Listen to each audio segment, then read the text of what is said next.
and like for a student? Well, actually, we want to blow it up. You want to blow it up?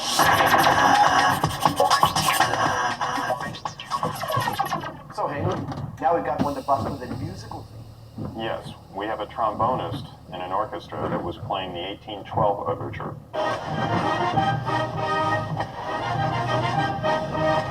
And the trombonist decides to spice things up a bit by putting a firecracker into the mute of his trombone.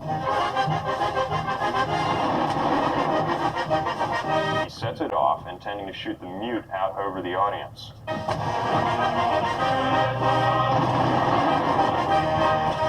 However, it hits the conductor, knocks the conductor off the stage and into the audience, knocking them over like dominoes.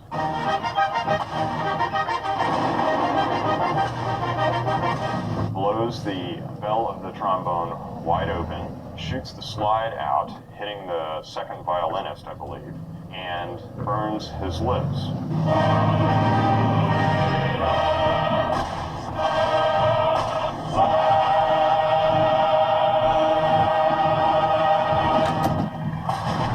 What's the plan? Where do we start?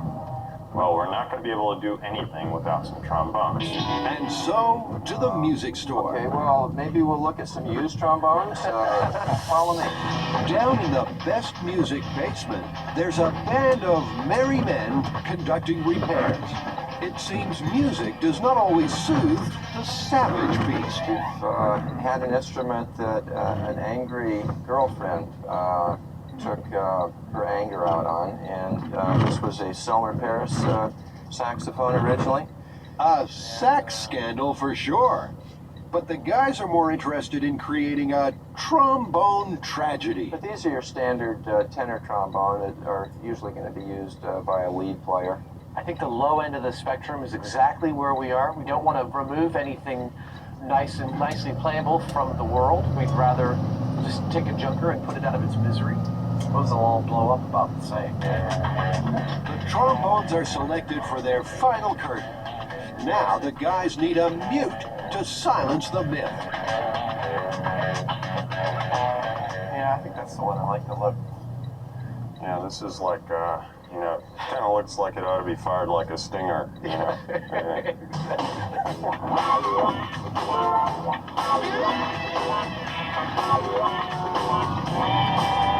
Back at the workshop, Buster the crash test dummy is being readied for his next indignity. This time, he'll play the conductor hit by the mute. That's if he can stand up. Let's see how you're standing up. Hold my hand. The one standing crash test dummy, actually technically in the industry known as a pedestrian dummy.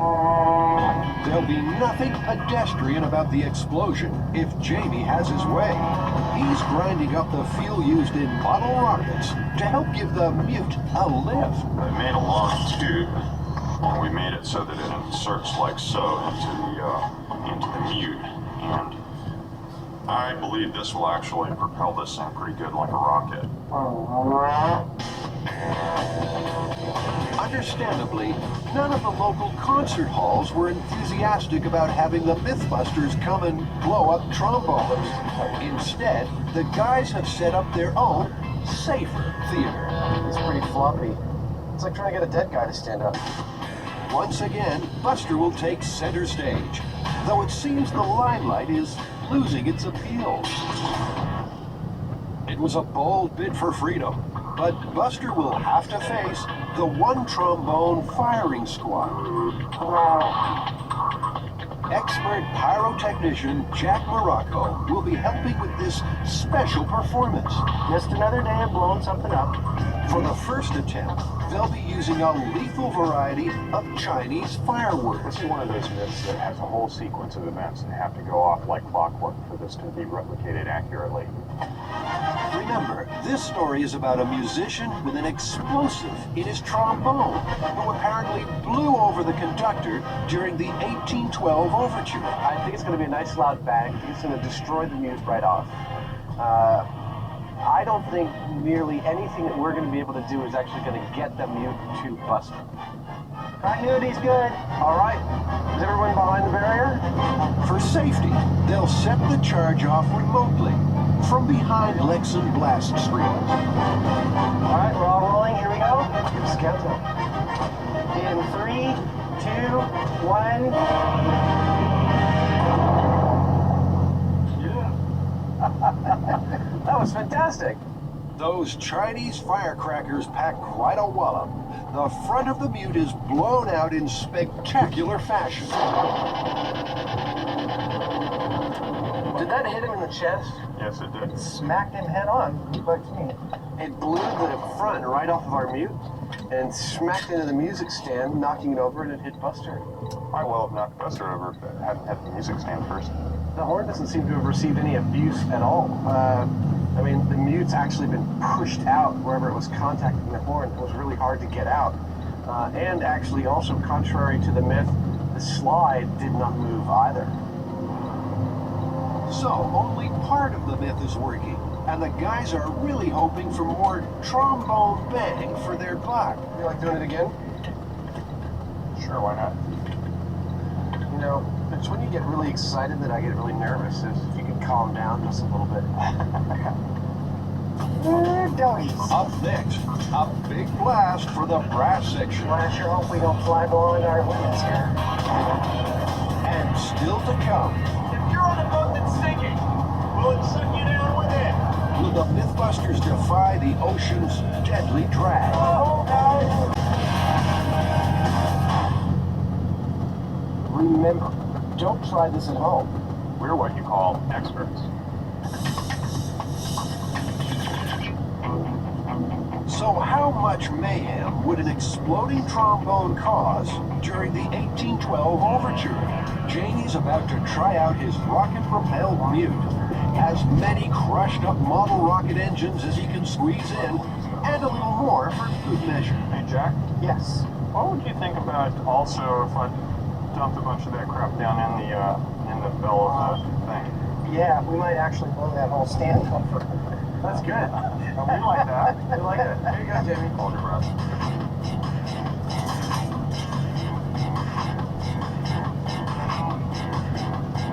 So how much is in here?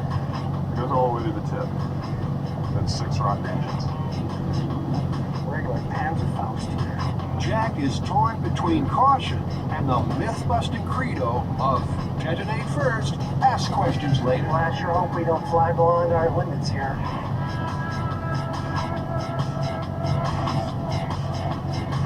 All right, in 3, 2, 1.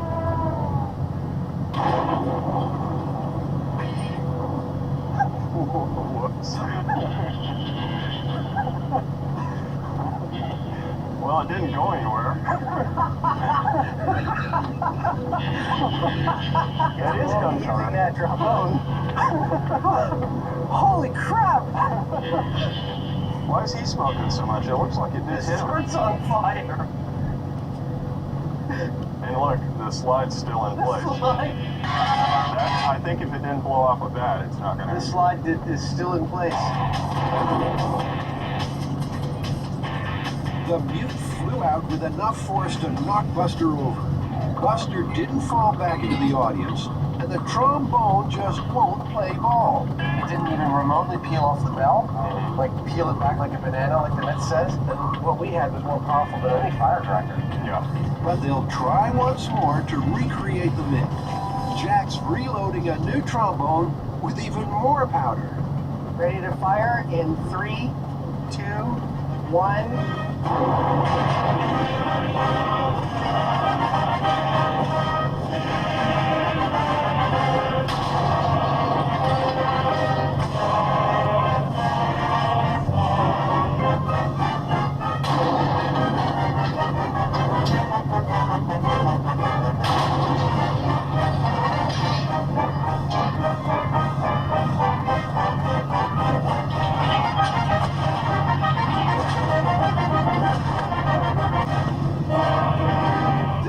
Just doesn't want to be replicated.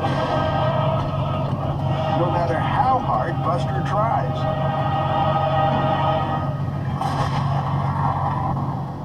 Sounds like some kind of modern art.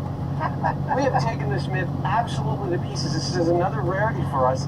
Every aspect of it is completely impossible. Hey, it still makes sense. The rest just didn't happen. This musical myth has had its swan song. So the spirit of the myth is kind of there, but I'd say overall the myth is busted. I'd say we did the best we could with it, and yeah, it's absolutely busted.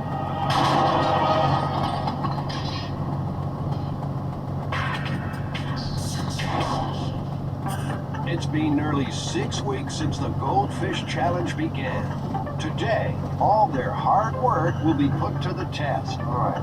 Remember, they're testing the myth goldfish only have a 3-second memory by trying to train them to swim through a simple maze. The Heinemann technique is to associate orange plastic with food. It's working. Oh, look, they see the orange thing, girl. I want to go for it. Jamie appears to have science on his side. Studies have shown that goldfish repeatedly respond to color for food rewards. In other words, they seem to have memory longer than 3 seconds. Time this. Starting now. They're off and racing. Hey guys, here's your food. Come on, boys, there you go. Maybe I should give them a couple. Who's to say luck doesn't play a part in these things? They're through the first barrier, but not for long. Oh no, not back. There's no backtracking in Jamie's tank. The first fish is through. 1 minute. And for Adam's fish, 9 minutes. day 43 of the goldfish memory test, and Adam is still behind. All right, boys, you ready?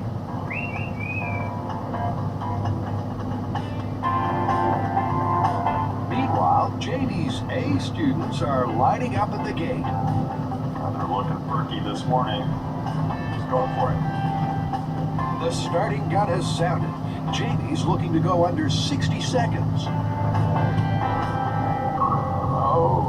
Oh. Hey, that was, let's see, 25 seconds. It's a record. They were like, definitely. Way to go, guys. Mine are eating their own poo. Well, they seem healthy for all that. Can they remember for 3 seconds? I'd wager you bet them a lot more. George Barlow from the University of California, Berkeley is a professor of integrated biology and a big fan of goldfish. I guess there's some debate about this. Does conditioned behavior actually qualify as memory? Sure. Any task that you can, in quotes, teach to an animal and then retest later, you have a very objective way of evaluating whether it remembered it. From what you told me, I would say, yeah, you've blown away the myth that they can only remember for 3 seconds. Okay, guys. You're awake this morning? Jamie is confident his fish are drawing on all their memory cells. It's the final day, day 45. Will they find their food faster? Okay, let's go. All right, timer's started. There we go. We're going through 1. I'll go back through. Oh, they're looking like they're gonna do it. 20 seconds. Oh, they've lost the record. 25 seconds. There we go. Almost. 35 seconds. Come on, Hanson. Here it comes. There we go. Not bad at all. 40 seconds. I think that, judging by what I'm seeing, that's probably the threshold, plus or minus 30 seconds to get through. And 30 seconds, I think, is pretty good. You can make it through 4 holes. It's clear that they learned, and it's clear that they do, in fact, have a memory longer than 3 seconds.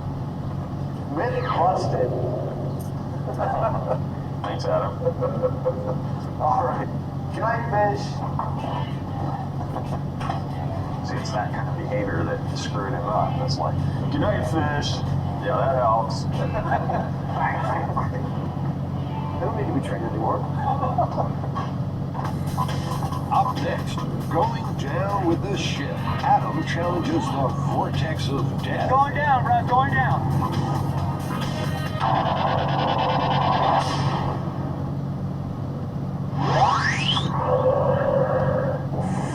Does a sinking ship create a powerful drag on those in the water? Adam can't wait to find out. But unlike Jamie, during the test, Adam won't be using scuba. So in case of emergency, he has to learn to breathe from another diver's regulator. I've been waiting half my life to see what it feels like to breathe underwater, and that's just like really cool. So I'm dying to be on the boat when it goes down. Like, I'm psyched to have done that. Like, I can't wait. It's test day. Across the bay, the San Francisco dry dock workers are preparing for this unusual event. Their skill will help sink the boat and recover it. All my life, my dad used to tell me that if a boat sinks, you have to swim away as quick as you can because you will be sucked down with The it. tugboat captain, Greg Urban, knows these chilly, murky waters and the dangers they hold. I'm very interested in seeing what happens. I'm glad it's you that's going to be standing on deck and not me, so I think you're going to get sucked down with it. Despite the prediction, Jamie's still looking on the bright side.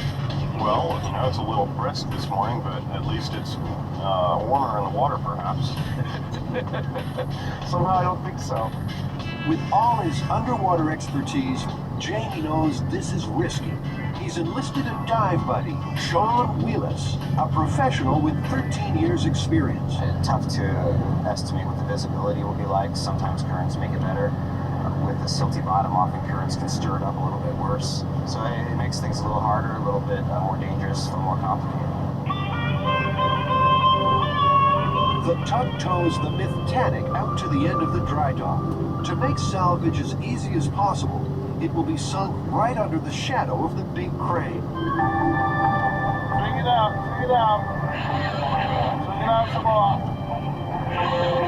The boat is going to sink.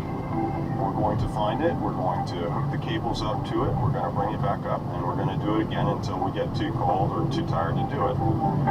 Hey, Adam, just let you know we got 50 feet underneath your boat right now. 50 feet of water. Very cold water.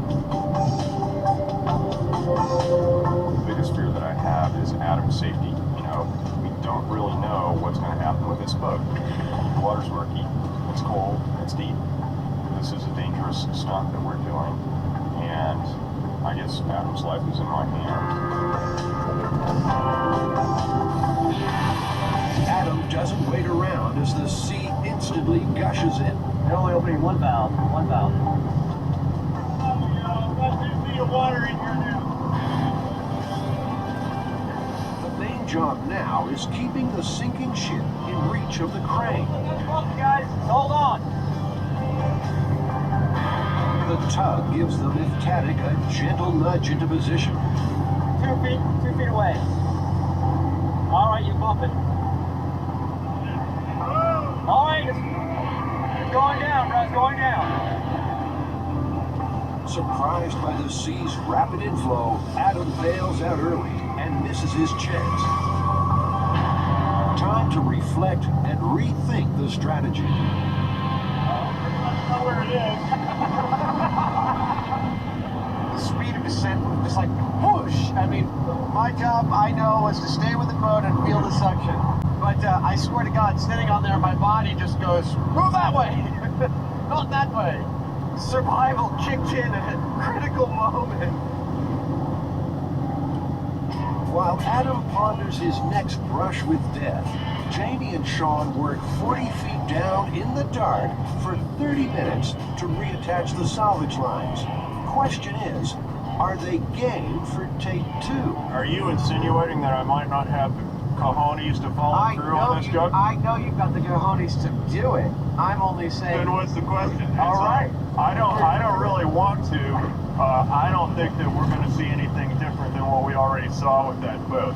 You know, for us to get in that sweet spot might take us a half a dozen tries, and all it represents to me is a lot of work. But if you want to do it, I'm game. I just, you know, it was hard. Yeah.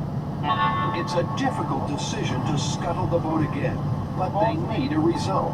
They resolve to do it with the cables in place, but slackened. Okay, hold on to that end back there. This will be their last attempt to tackle the old Titanic myth. Would someone in the water be pulled down with the ship? Guys, watch out for the cable.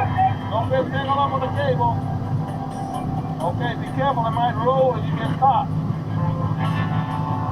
It's gonna roll, guys. Be careful.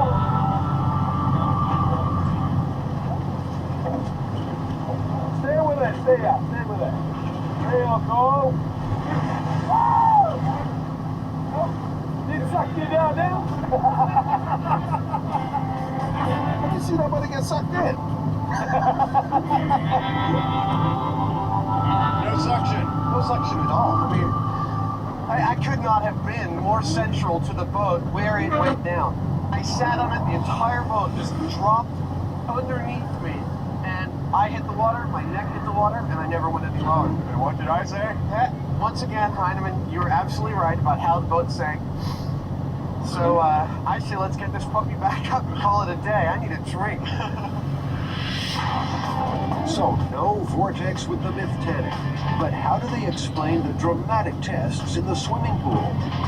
In our test, we used like 300 pounds, and it went right down really quickly. The boat's not built like that. It's a lot larger surface area. It didn't go down that fast. Well, you know, Jamie, I'm going to go out on a limb here and say there is no effect. That myth is busted. Yeah, I'd agree. You know, I was right there too. I didn't feel it. I didn't see it. Didn't happen. You know, and with all the rigging and stuff that are on a normal ship, there are some very good reasons to swim away from a boat that's going down. It can pull you down, you get caught in the rigging, but none of them involve suction. And I know our boat wasn't as big as one of these, but with a 9-ton boat, I think you would have felt something. I'd agree.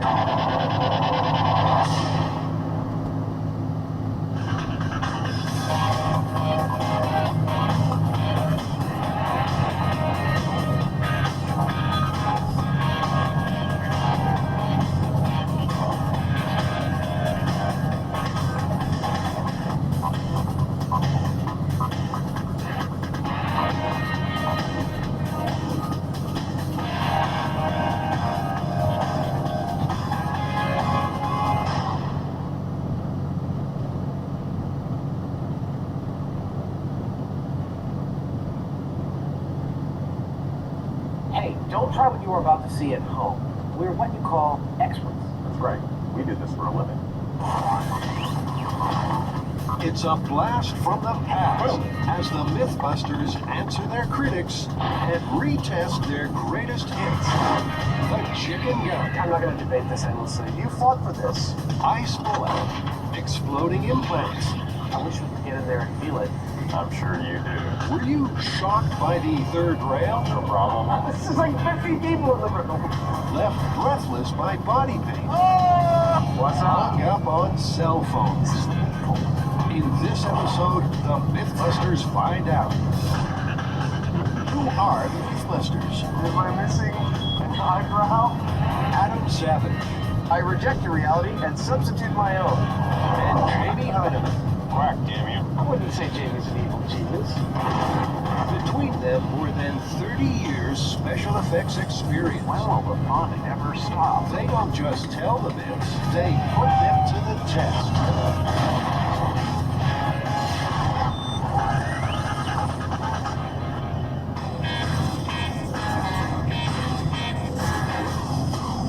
Well, it seems that we have to revisit the story King on the Third Rail.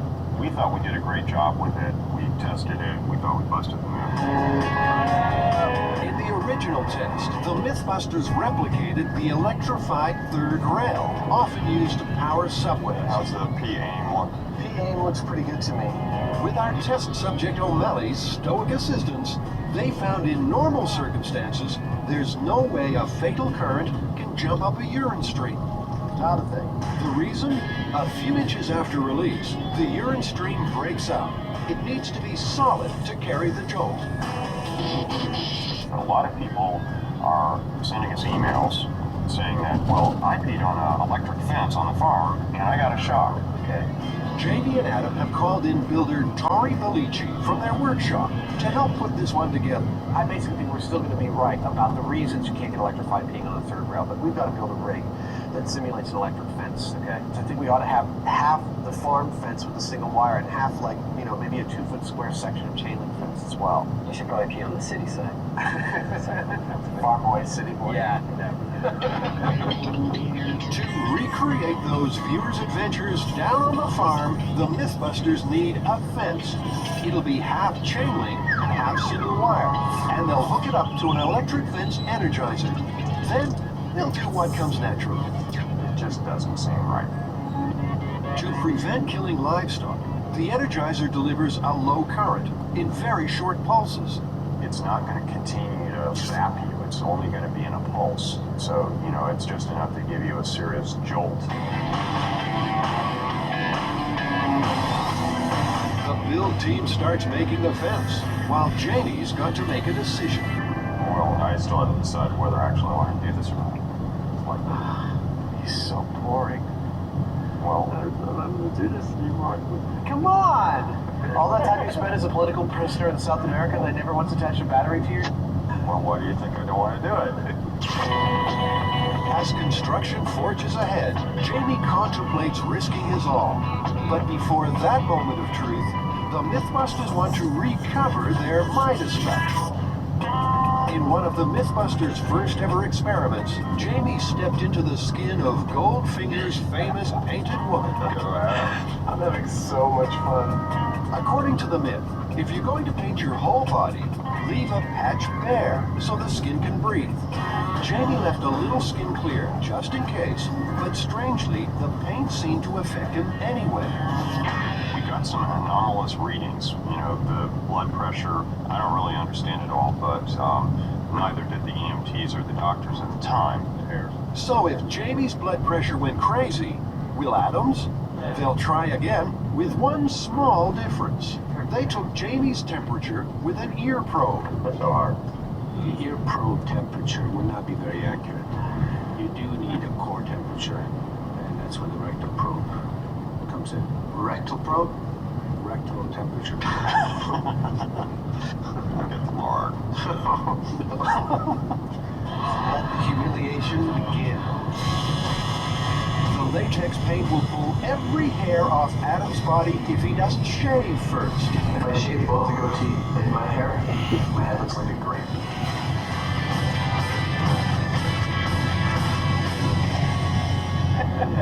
Are you guys ready for this?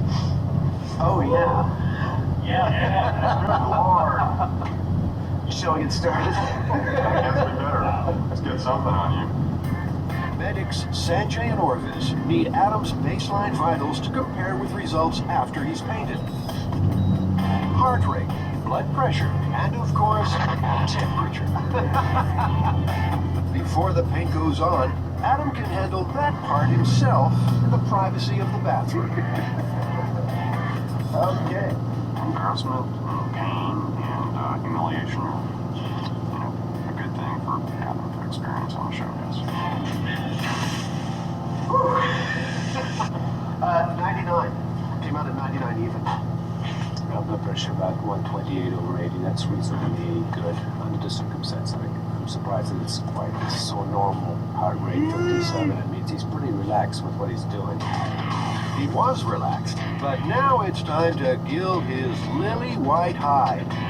It's a memorable first day on the job for new Myth-turn Christine Chamberlain. I'm now ready to mix a gold paint sample to make sure that it's the right consistency for human flesh. She's only got herself to blame. She's an artist and builder and answered our call for a Myth-turn to join the team. This is her prize. Christine, when you sent in your tape to Mythbusters, those many weeks This is ago. totally what I had in mind. It's amazing. You know, I think in some countries I might be, you know, ordained as the, like, supreme ruler after a ceremony like this. The paint has been mixed with a pigment. It dries gold. And sticky. I got one eye for a while. Oh, criminy, Jamie. Whoops. Hey. Jamie? You didn't shave back there, did you? Jamie? Oh man. Heidi, I'm coming after you. Like Jamie, just to be safe, Adam's been left with some bare skin. The paint will take 30 minutes to dry. While they wait, it occurs to Dr. Morelli, Jamie's original results might have had more to do with his own physiology than the paint. 36/80. So that's low. Sure enough, even now, Jamie's blood pressure is substantially higher than Adam's. When 36/80, I'd be suspicious that his blood pressure is truly elevated and that it might need attention. So, Jamie's vital signs probably had nothing to do with the paint, but the final proof will come in Adam's results. After an hour, his heart rate and blood pressure haven't moved. And now, there's just the delicate matter of body temperature. Forget it. Seniority, you. Let's pull it around. All right, here we go. Are you ready?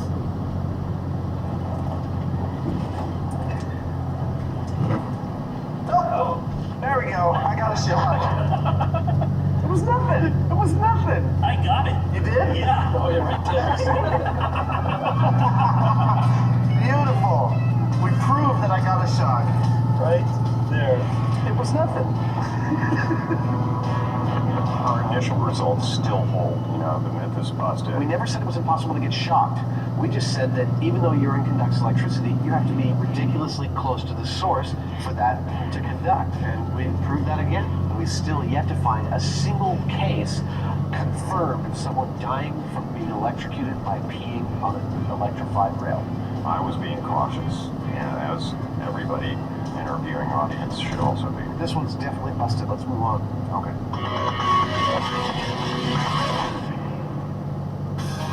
Later, busting the inflatable brazier. What are you doing?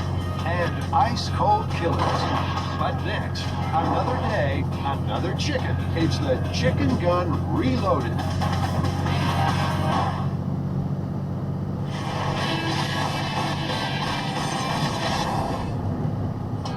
It sounded like such an easy myth to bust. The chicken gun, the foul-firing cannon NASA uses to test aircraft's ability to withstand bird strike.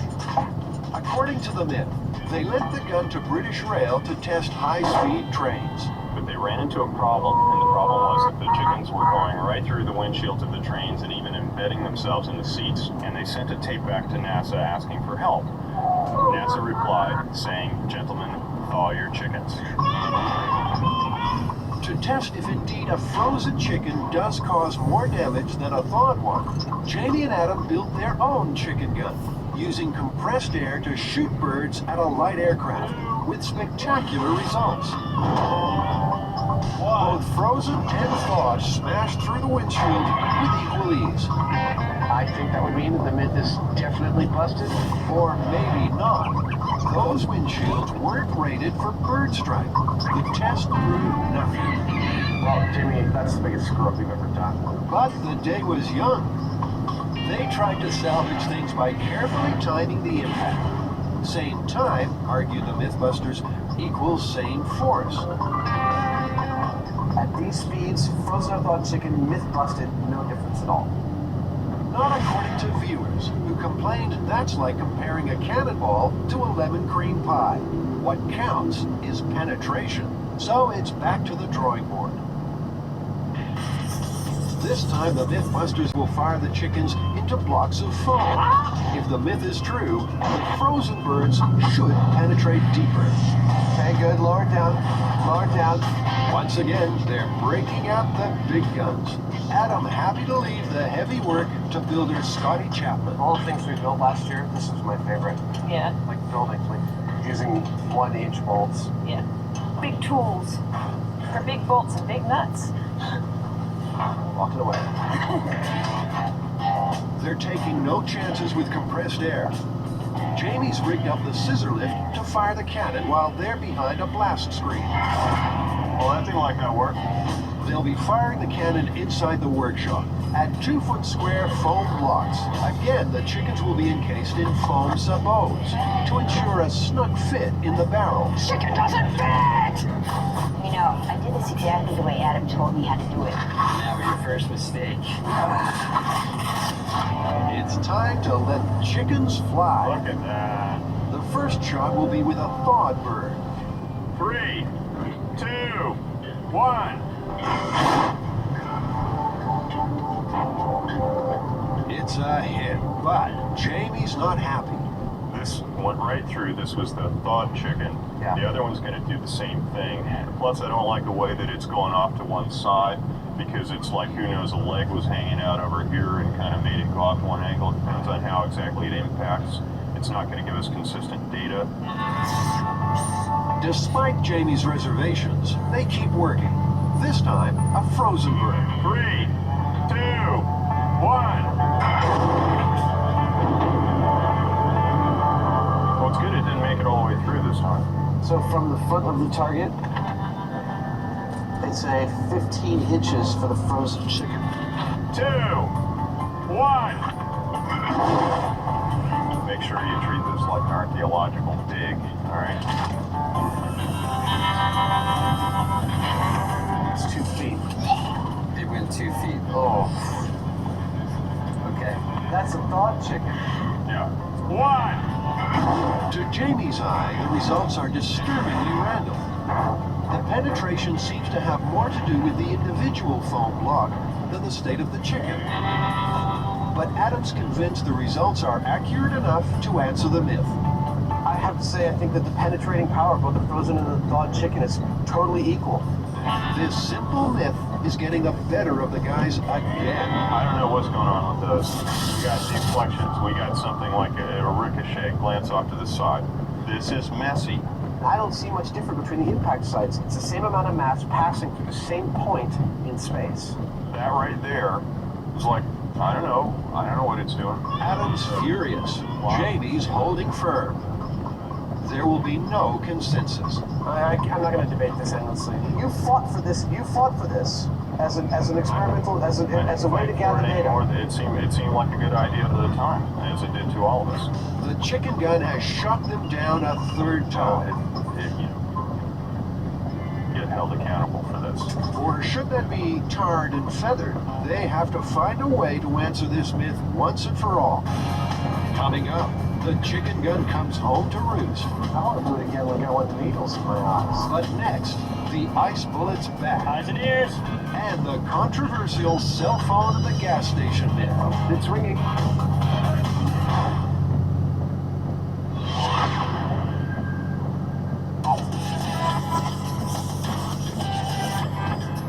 This is definitely one that caused a lot of stir when we aired it the first time.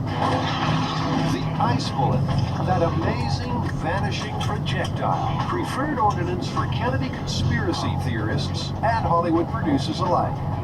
The myth sounds reasonable. Replace lead with ice, which melts in the body. No clues for the cops, see? Looks good. Looks like a bullet to me. But when the Mythbusters tried, all they got was a puff of steam. The hot gases in the chamber melted the ice as it left the barrel. The problem that they said was that we weren't freezing it right. We were freezing it too quickly by dropping it into liquid nitrogen. So what we've done is we've figured out a way of very methodically freezing the ice for the ice bullet so that it forms a very carefully formed crystal that's much harder and stronger. The trick here is to get the ice to form bullet-shaped inside the casing. And to do that over a period of several hours to ensure it's as strong as possible. To do it, they'll need dry ice, an aluminum plate, bullets, and a silicone mold. We only got one night to get this right. If it's not frozen, we're screwed. Yeah. All right, well, you guys are ready. Let's get to it. All right. The build team has been given its challenge, and the clock is ticking. This is the aluminum plate that we're going to make a bullet mold on. I'm going to zap these in with some glue. We have a row of 10, and then I'll build a box around it, and then fill it with silicone. When the silicone sets up, then we'll have a mold for the bullets. It'll take several hours for the silicone to set, In the meantime, Jamie and Adam have to make a phone call or two.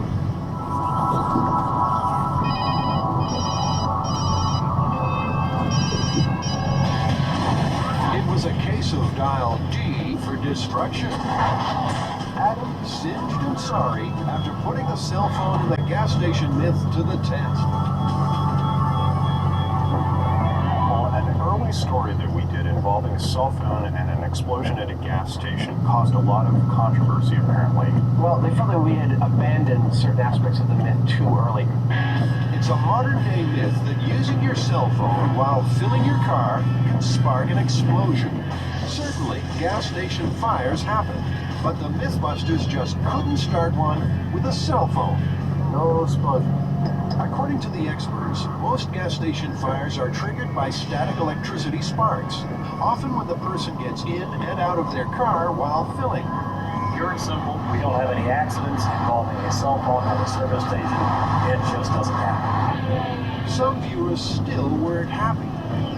They felt that we hadn't gotten the right time for when the cell phone's actually putting out the maximum amount of electromagnetic energy. Secondly, they suggested that we could possibly get a spark off of the aerial to something that was metal. And third was actually there was some brand new information. Some aftermarket batteries were actually shorting out, exploding, and causing these explosions. So, 3 tests to try. Find the time when the phone is outputting the most energy. Second, put the antenna near metal to see if it sparks. And third, try to short out a battery and cause an explosion that way. You know, it's really easy to put to rest the first part of this criticism, and all we had to do is get this electromagnetic field meter and test the highest output coming out of this cell phone. Okay, so do you want to try calling it from your cell phone? Okay. See what that does? These meters are often used to test for leaks in microwave ovens. It'll show when the electromagnetic field is strongest. Oh. Big spike. All right, it went up to 94 on the spike, and now it's going back and forth between like 3 and 7. It's kind of going up and down. Okay, let's see here. I'm going to answer it. Hello? Hello. What's up? Hello? That's really far out. Let me try and call your cell phone. Yeah, there we go.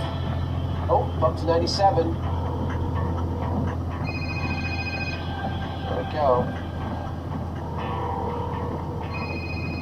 97. Basically, it did the same thing as it did when it was answering the phone. There was an initial spike, and now it's going back and forth between like 3 and 20. And we're back again. So the peak happens when contact is first made with the base station. Sending or receiving, which is exactly what the Mythbusters tested first time round. So criticism 1 is busted. Absolutely. Busted flat. Let's move on to blowing stuff up. Remember, don't try this at home. We're what you call experts.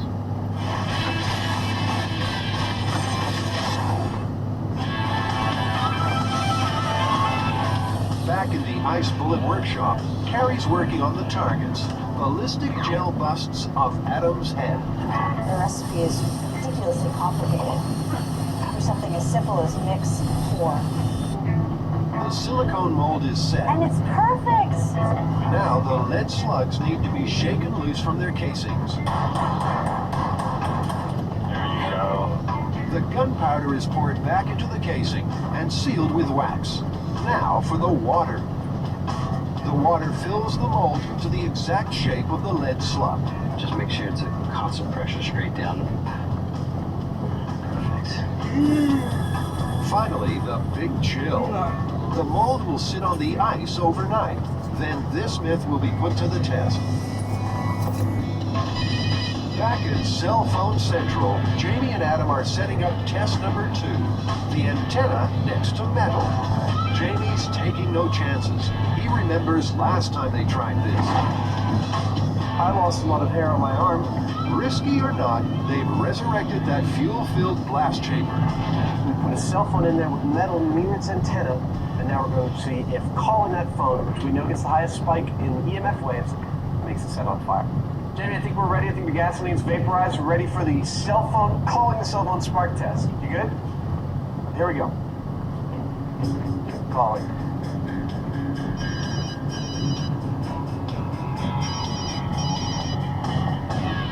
Imagine this. Nothing is happening. Now, given the idea that somebody may have a damaged cell phone, we're going to peel off some of the insulation off of the antenna of the phone, and then we're going to do the same test again. Ah, that's it. Look at that. So the antenna is bare metal. This is lethal.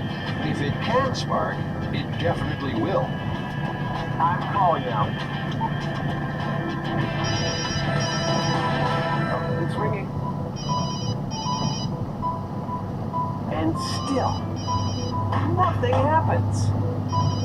The antenna spark theory looks busted too. To ensure the problem isn't with the chamber, Jamie uses an electric igniter. Ready? We got it down to a science. Oh, I missed a call apparently. Last hope of cell phone destruction lies in the exploding battery test. There have been instances of non-name brand batteries exploding, but can the Mythbusters make it happen? This is really exciting. I mean, not only do we get to short out a battery, but we get to do it in a gasoline-rich environment. I mean, I can't think of a better way to spend Monday afternoon. A better way would be with a spontaneous explosion. I'm trying to short the battery out with a clip lead and get a spark out of it, and I'm not getting anything. High-quality batteries come with an electronic safeguard against shorting. In one last desperate attempt, Adams ripped that off. I mean, we're doing everything we possibly can do to get a spark off a battery in a scenario that absolutely wouldn't happen with any phone, and we're still not getting anything. What they are getting is a hot battery. There's no melting, and certainly no cell phone explosion. Last time, neither the phone nor static electricity worked. In the end, they resorted to ignition by neon transformer.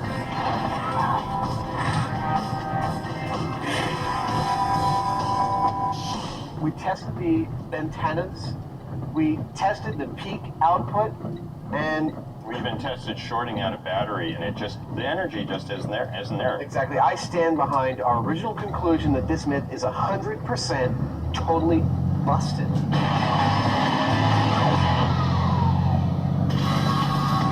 After such a letdown, what better way to relieve the disappointment than to shoot something? It's time to put the ice bullets to the test at the firing range. They've been frozen overnight and should be harder than the ones used unsuccessfully in the original attempt. All right, so as soon as one comes out, we're going to spray it with a little Teflon spray. But will they be a lethal weapon? Do it lightly because it may melt it. This is what it looks like when a real bullet hits a ballistics gel head. It's exactly the effect the guys want to see with the new improved ice bullets. All right, here we go. But will they? You first. Eyes and ears. Ready, here we go. They might as well have been firing blanks. Oh, look at that. No ice hit the target. A little bit of a mark. Just some wax from the cartridge and some unburned gunpowder. Oh, well. No ice. And No it ice. clearly was aimed right. It clearly just vaporized the water. They'll move the head in closer, just to be sure. No. Okay. We're cocked and loaded. Everybody clear? Everybody's clear.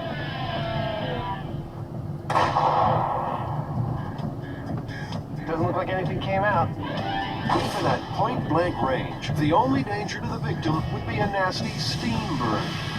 Well, Jamie, you know, we actually did the ice bullet again here. We froze it slowly. We froze it from the tip. We coated it in Teflon. We got it in fast. And there's nothing here, no penetration at all. So we finally put this one to rest. Yes, you cannot shoot a frozen water bullet from a rifle like they do in the movies. It just can't be done. You're going to end up with vaporized water. All right, so stop emailing me. After the break, the sky's the limit for the inflatable brassiere. There's definitely some real expansion from that thing. And the biscuit bullet bites back. Well, that took care of it.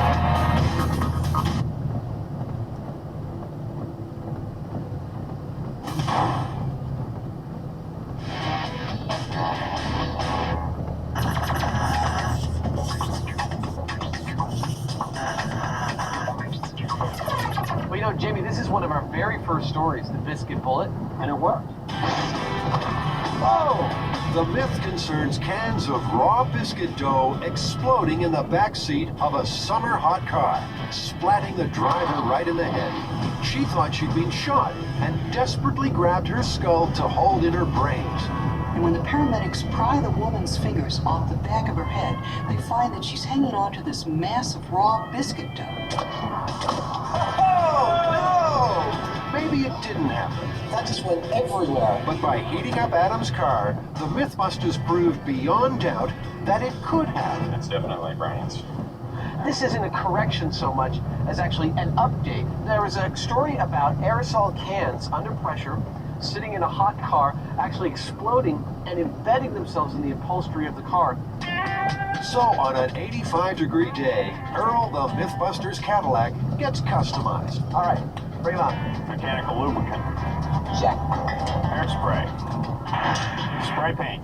Spray cooking oil. Whipped cream. Spray glue. Starter fluid.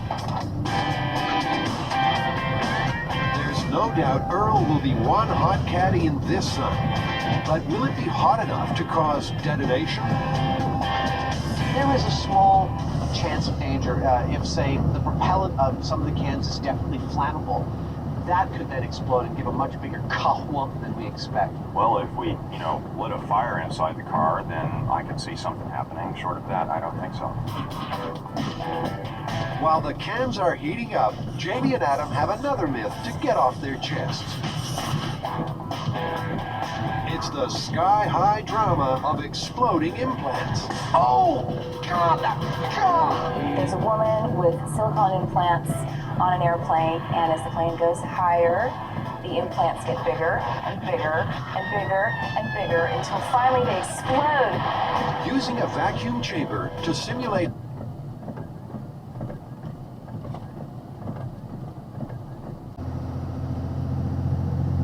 high altitude, they couldn't even make an implant expand significantly, let alone explode. I didn't really notice any difference at all.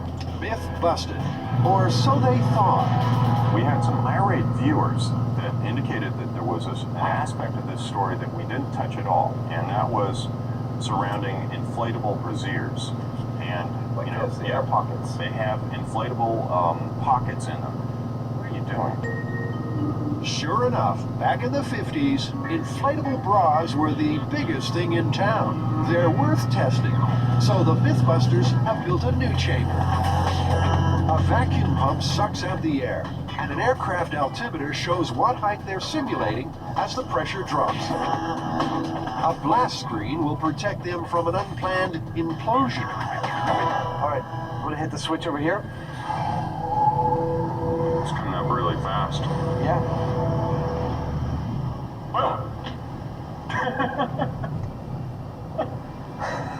The brassieres are going to inflate. We know this, just like a balloon will inflate in a vacuum. And the only question is whether they'll inflate enough, to explode. Okay, Randy, you want to put that on? The bras will be fitted to a cut-down mannequin for their flight. We'll call her Janet. First bra up, this version with non-removable air pockets. Pretty as a picture. I'd say we're good to go. Shall we power this puppy up? Yeah. As the air is sucked out of the chamber, there's less pressure on the inflatable pouches, and they'll expand. We're at 10,000 feet right now, and there's definitely some real expansion from that thing. It just knocked the shoulder strap off. Altitude now is coming up on 40,000 feet. By now, Janet would have expired in the thin atmosphere, but her expanding bra lives on. And they're still climbing. We've actually gone beyond what the altimeter can read. I mean, it's above 70,000 feet elevation. Now this is over twice as high as what a normal airliner would fly at. I wish we could get in there and feel it. I'm sure you do. I mean, for scientific reasons. Unfortunately, I think we're gonna have to call this. The black brassiere is not gonna blow. Let's go for the white brassiere. All right. It's a disappointment, but the Mythbusters are nothing if not persistent. This bra has removable cups. With less support, maybe they'll blow. Oh, yeah, look, the air pocket one is horribly distended down here. Yeah. I mean, you can just see it's just like pushing down there. Oh my God, it's gonna blow. Come on, baby. They've passed 30,000 feet, but grow as it might, Janet's bra just won't explode. Come on, can we just shoot this thing with a BB or something? Again, Mythbusters Flight 1 has soared beyond 70,000 feet. I mean, it's amazing how much the sausage expand if you happen to find yourself in the vacuum of space. As Janet descends from the heavens, she brings with her a reassuring message. The flying public need have no fear of inflatable wardrobe malfunction.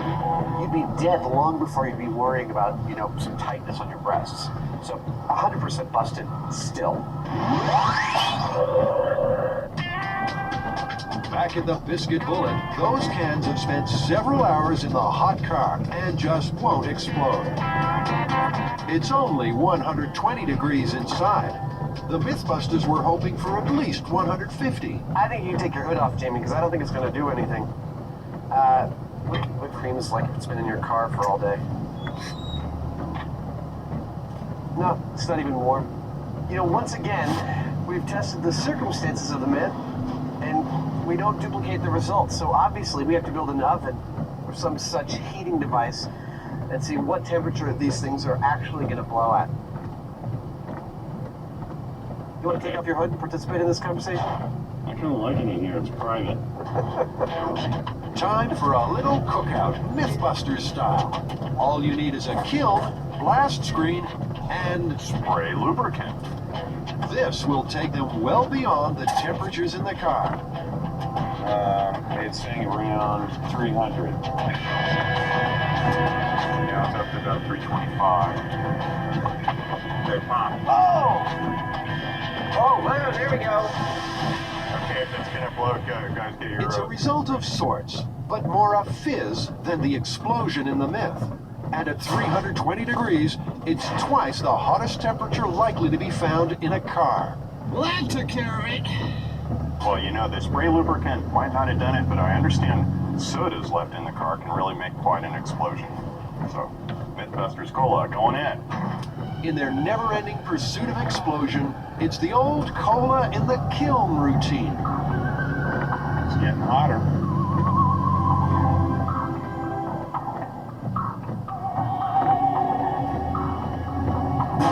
Oh, yeah! That was great! On the Mythbusters explosion scale of 1 to 10, this one rates as amusing. And occurring at well over 300 degrees, there's no way it could happen in your car. The revisit, we got to see something blow up, but we busted it again. Yep, busted.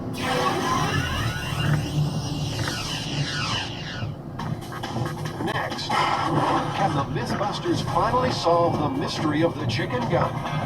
That would be a result.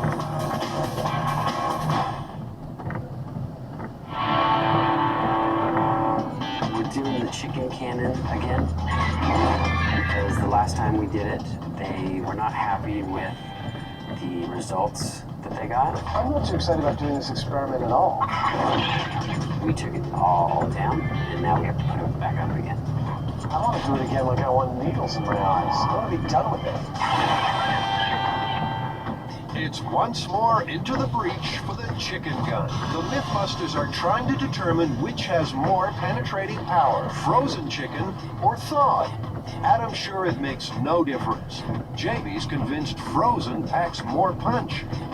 After 3 failed experiments, this is getting personal. If we don't get a result from this experiment, it can only be his fault. It's your fault. This time, instead of foam, they'll be shooting the chickens at panes of glass. Here's my thinking, is that we'll start by firing thawed chickens at it. Yep. And when we find the point at which a thawed chicken stops breaking the glass, then we fire the frozen chicken. If that breaks the glass, Exactly. then we'd come up with a difference there. So they'll stack up 12 sheets of 1/4-inch glass. More panes broken equals more penetrating power. I've actually put more thought into this particular experiment than any of the other experiments that we've done. And and this is becoming one of my favorite ones because it's one of those simple things that turns out to be very difficult. My prediction is the glass was a poor way to go, and I think we might just blow through all 12 sheets here. Because if you go through one, you're going to go through all of them. Glass is not that flexible. We will see. There's more at stake here than myth-busting pride. A lifetime of bragging rights is up for grabs. Looks good to me, though. Maybe we'll finally be done with this experiment. All right, well, shall we fire away? Sure. All right, let's go. It all comes down to an air cannon, a thawed chicken, and 12 panes of glass. Again, they're firing remotely using the scissor lift. Excellent. Excellent, excellent, excellent. Did not go through all 12 panes. But the first and the fourth sheets of glass. That's like one of those karate things. It's a good start. The thawed chicken only broke 2 panes. Will the frozen one break more? All right, here we go. Firing in 3, 2. Here's to some results.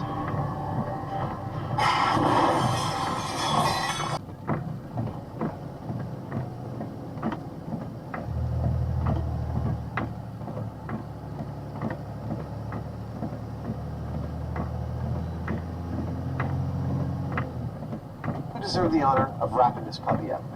Well, after 4 separate attempts, we've finally overturned our original analysis of the myth, and we can clearly say that this one is totally plausible. If I never fired this chicken gun again, it'll be too soon. Let's wrap it up and go home. All right.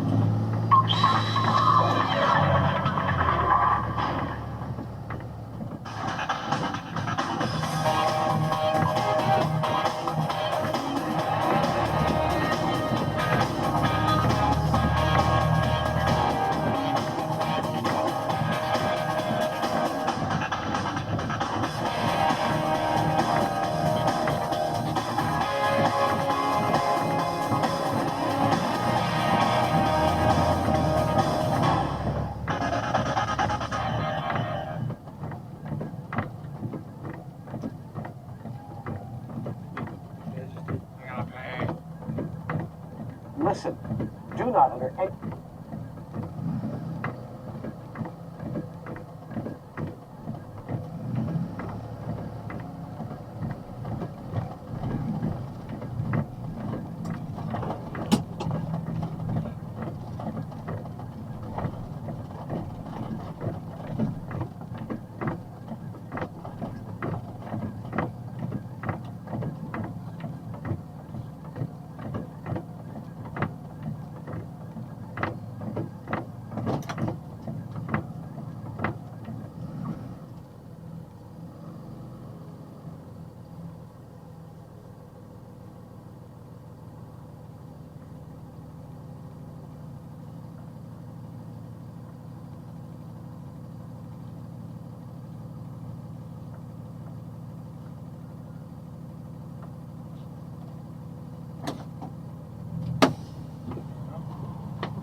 be.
Damn it.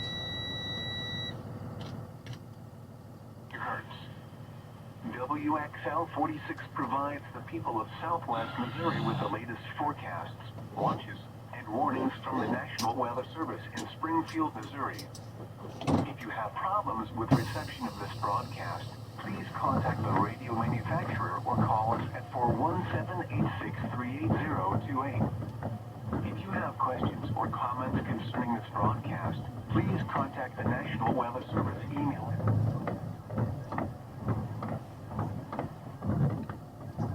Who would you call experts? We do this for a living. The Mythbusters are leaping into the unknown in their search for scientific truth. Because I can hear it very clearly under there. It sounds like a bad thing. Could a scuba diver be sucked up by a firefighting helicopter and dropped into the middle of the flames? What really happens when you add mothballs to your gas tank? Does say, warning, flammable. And is Hollywood telling us the truth? Will a car really explode if you shoot the gas tank? You make the men firing.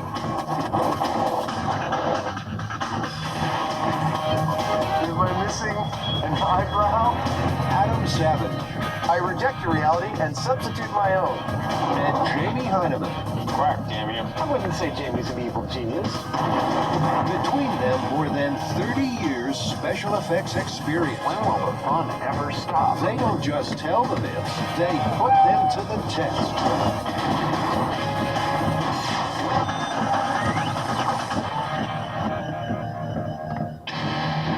It's big, it's red, it's dangerous, and it's got Adam really excited. God, this is good feeling. But what's it got to do with scuba divers and forest fires?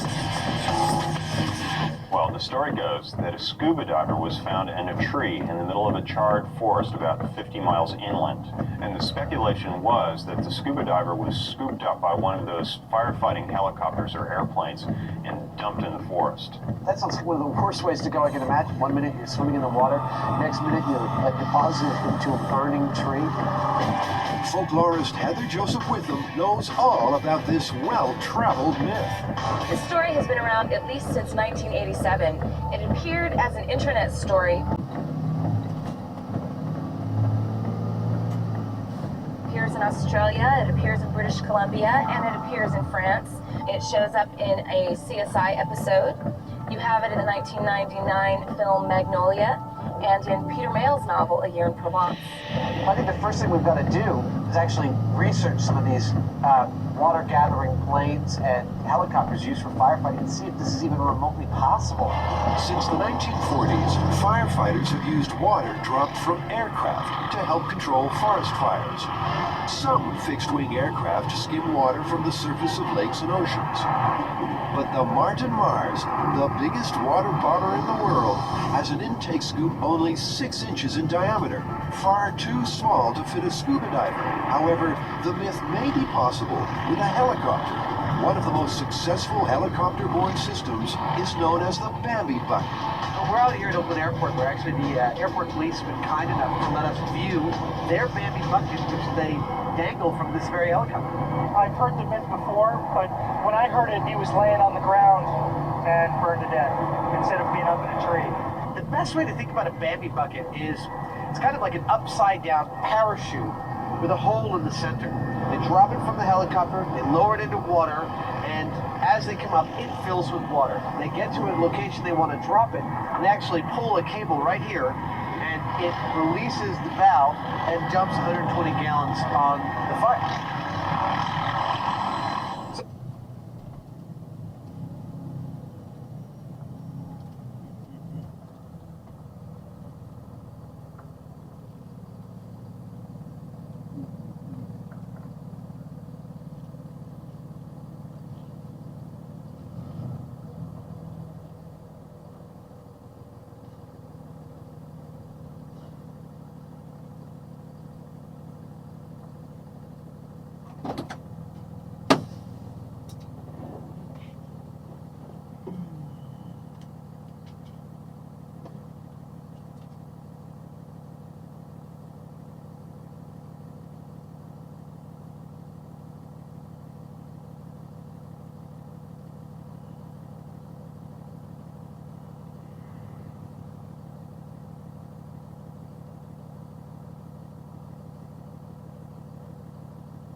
Yo guys, what is going on and welcome back to the channel. In this GTA Online video,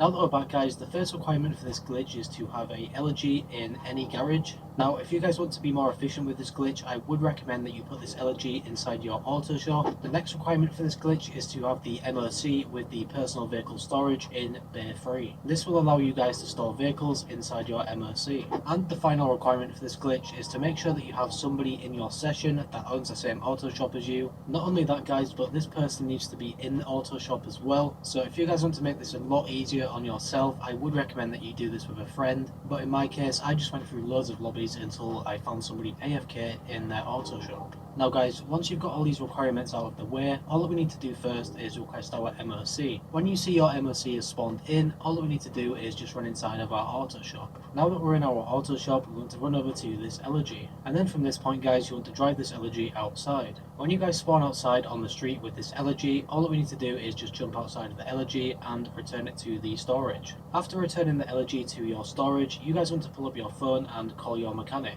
Now guys, you want to request any vehicle that you guys want to duplicate. I would highly recommend that you guys duplicate some arena war vehicles, as these typically go for the most money. When the mechanic delivers the vehicle you want to duplicate, you want to drive this over to the front of the auto shop. You guys then just want to drive over the blue circle, and then you guys should get these two options here. You guys want to select enter another auto shop, and then if you guys have an option like this where you have multiple people who have the same auto shop, you guys want to select the person who is AFK. Now after this loading screen guys, you want to change one thing on your car. Personally, I would recommend that you change the cheapest thing on the vehicle. Now accidentally I ended up spending 35k, but after you guys change one thing on the car, all we need to do now is just back out. After backing out guys, you will spawn on the street, and from this point you want to drive over to the back of the MOC. If you guys are looking to keep hitting this glitch, I would probably recommend that you drive your MOC closer to your auto shop. But when you guys arrive at the back of the MOC, you want to press right on the D-pad, and then if you guys have a vehicle in here already, you guys just want to simply press OK. When you guys spawn inside the MOC, your vehicle should be here as well, and from this point this vehicle is saved. This is a duplicated vehicle, And if we head over back to our auto shop, you guys will see that we don't have an Elegy in that place anymore, and instead we have an Apocalypse AC. But yeah guys, this is super simple to hit, one of the easiest glitches I've seen so far. Obviously it is super annoying that we can't actually do this fully solo, so if you guys are struggling to find a lobby with somebody just sat in their auto shop, make sure to leave a comment down below and help each other out. But yeah guys, that is going to be it.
Now I just need to know if you don't work on a holiday, do you still get 12 hours? Because I want to not work and get 12 hours.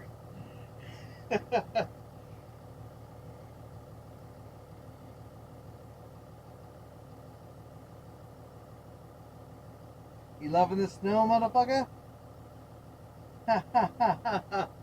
I get to drive slow and get paid. How's that milk truck coming along?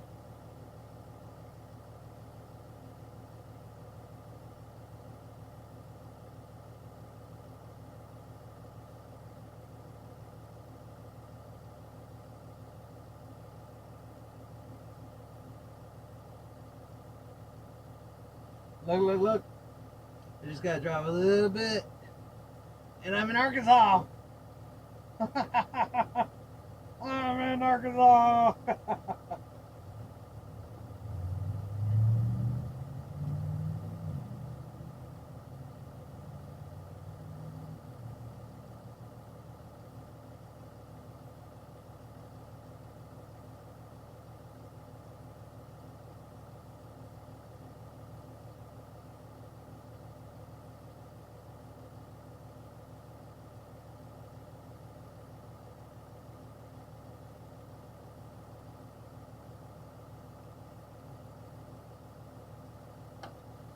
I got to the yard way early, and because of the weather, I wanted to get out there. And I went to the RV park, and they're not there. So I went back. Well, first of all, I almost called them, but it didn't go through because I was in the middle of nowhere. I went back to my list and said, I don't go there on Saturday. And I wasn't supposed to start till 1 instead of 12. Oh well, hopefully all the post office are ready for me.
Helicopters are equipped with a mirror, so reasonably anybody should see someone in a baby bucket struggling. Oh my god, it's a scuba diver! Quick! Hit it with a rock from a grenade! There's just no way a scuba diver will fit into this Bambi bucket. I think our work here is done. I think it's time to look for something bigger. Bigger is better. Actually, I was thinking about this, and they have these things called SMILEYBRYANs. They're huge helicopters. They have a tank, and they have a hose coming down out of the tank. There's a pump on the end of the hose. Conceivably, there could be enough suction created on the end of that hose that it could actually suck a diver onto it, presumably on his torso, and then pick him up and carry him away. The Ericsson is Jamie's kind of chopper. It weighs in at 10 tons, can lift 2,000 gallons of water, and maybe a scuba diver. Yeah, the helicopter with the pump, it is the only one with active suction. I mean, I guess it's conceivable that it could work. I'm a little dubious, though. This is the perfect Mythbuster scenario where we have about, 3 or 4 days to build something that took some engineers like 10 years to develop. And I understand that what's inside these pumps, these helicopters, is actually just Oh no. Oops. Propeller blade. It's not that unlike what's on the end of an outboard. So let's get an outboard and reorient it. We do a little welding. We're there. We get to start with a trip to the boat store and go shopping. You bet. Always on the lookout for a bargain, the Mythbusters have tracked down a second-hand outboard across town. 225 horsepower. It's a lot of horsepower. Turning a 13 or 14 inch propeller. Yeah, that's a lot of horsepower. He giggles like a schoolgirl. It's so cute. But the pump requires a lot more than just an outboard motor, and this means a trip to the Mythbusters' favorite junkyard. We came here last year looking for a tank for the chicken cannon. We're here this time looking for a funnel, which is kind of hard to make actually. They just have stuff like that here. Over here, guys. This cone is saving us 2 days of work. It looks like they might just make it, you know. As usual, Adam's impatience gets the better of him. Jamie, this is not a good perfect one set right here. That's perfect. Unfortunately, the funnel is part of a much bigger lot and can't be separated. Bummer. The whole thing right here. Adam's plan is stymied, and he's getting irritated. And you've got flanges. Yeah, we should potentially we could be done with this just by cutting that funnel totally off agree. and welding it onto one of these flanges. Totally agree. And we're done with the whole piece. I'm totally down with that. But I can see Jamie, oh well, maybe if we cut it down on the lathe and then cast it, mold it in a different material, and then sent it away to be replicated by some military organization, it would be pretty simple. There's ridiculous solutions. Can't believe that guy. Adam's anger evaporates quickly, especially if there's a big tank to play in. Hey Adam, did you hear the guy tell us what this was for? What was it for? It's like fecal matter. At last, Jamie finds the right funnel. But it is separable from the other machinery, and I figure like it ends up about there. Looks like I have to eat my words. I'm sorry, Jamie. But before the Mythbusters build their scuba pump, it's time to hit the road. There are more than 600 million cars in the world today, and almost as many myths about them. Sounds like fertile ground for a pair of myth-busting motor mouths.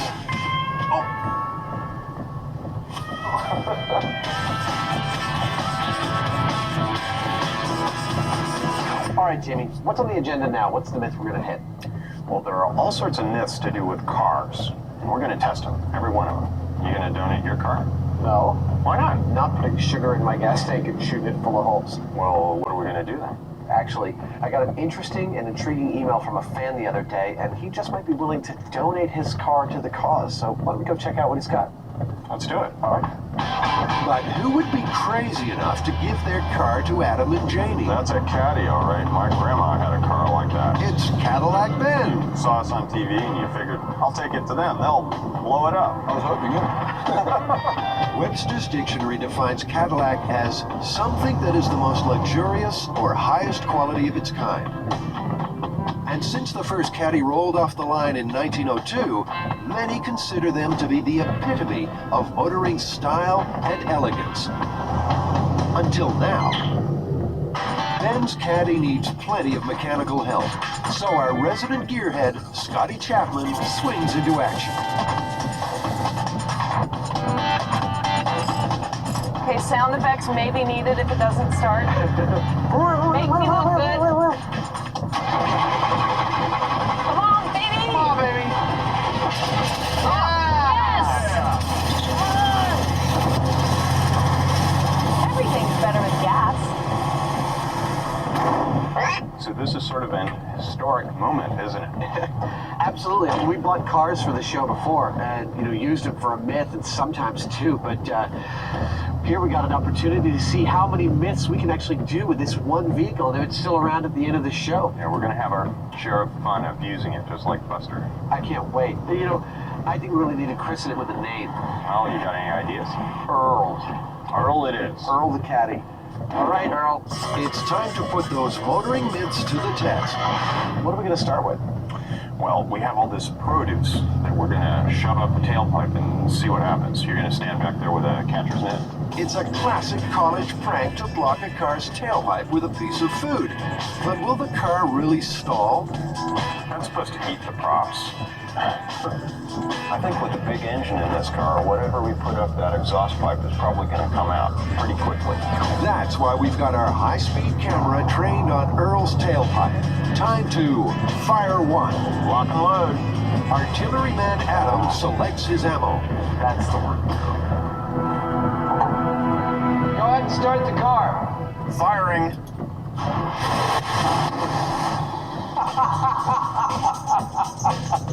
That was magnificent. That Spud is out of there. But a Mythbuster always wants more. Adam loads the potato deeper into the tailpipe. Potato stuffed in there like a good 20 inches. I'm ready when you are. That one is flying, but there's no effect on the car's engine. The banana is longer and thinner. Maybe it'll do the job. Banana is fully inserted. You're ready to fire. All right, firing. That banana slips right out. Kill it! It was like that. Looks like whatever food stuff you stuff up there comes right back out again. It's gonna throw it about as fast as you could throw it. It's not that hard. So it's busted. Yeah, I'd say totally busted. Coming up, a crash test dummy becomes the man. Maybe we should grease him with some lard. And the Mythbusters scuba diver pump finally roars into life. Push key in for full choke. What's going on board? Doesn't.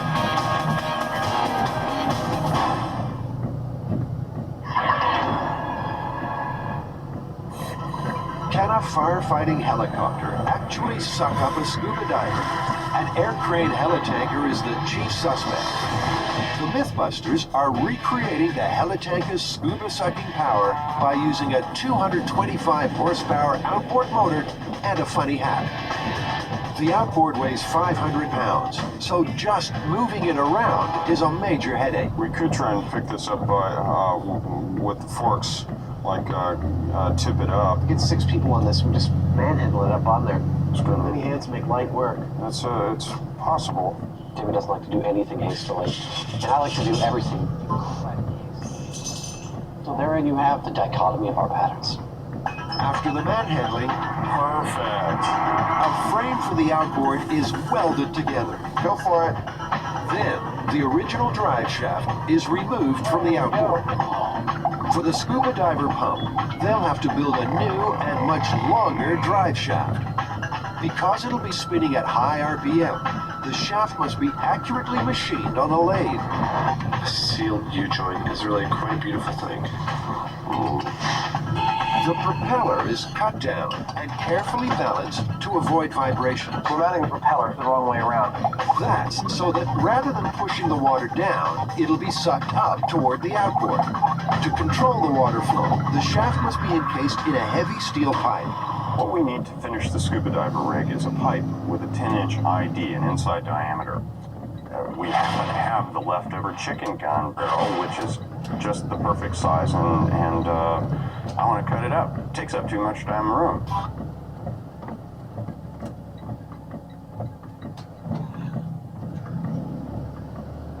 Good day. Great day.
room. 2.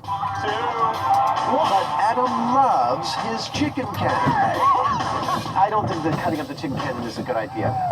We're never going to get around to rebuilding it. No one's ever going to give us the time to do it, and it's gone. It's gone forever. There's chicken guts in here. Well, so much for Adam's feelings. The chicken cannon is carved up in the quest for the super scuba pump. The shaft is fitted inside the pipe, and Adam describes in detail what will happen to the pumped water. Shoot up that way. Like that. Just a godly torrent of water. That torrent will be vented away from the motor by angling the pipe. Scotty welds the two cut halves of the pipe together. She knows there's something not quite right. Oh, I know what it is. It's the chicken that I'm burning that's messing with my weld. Getting little bubbles of chicken vapor.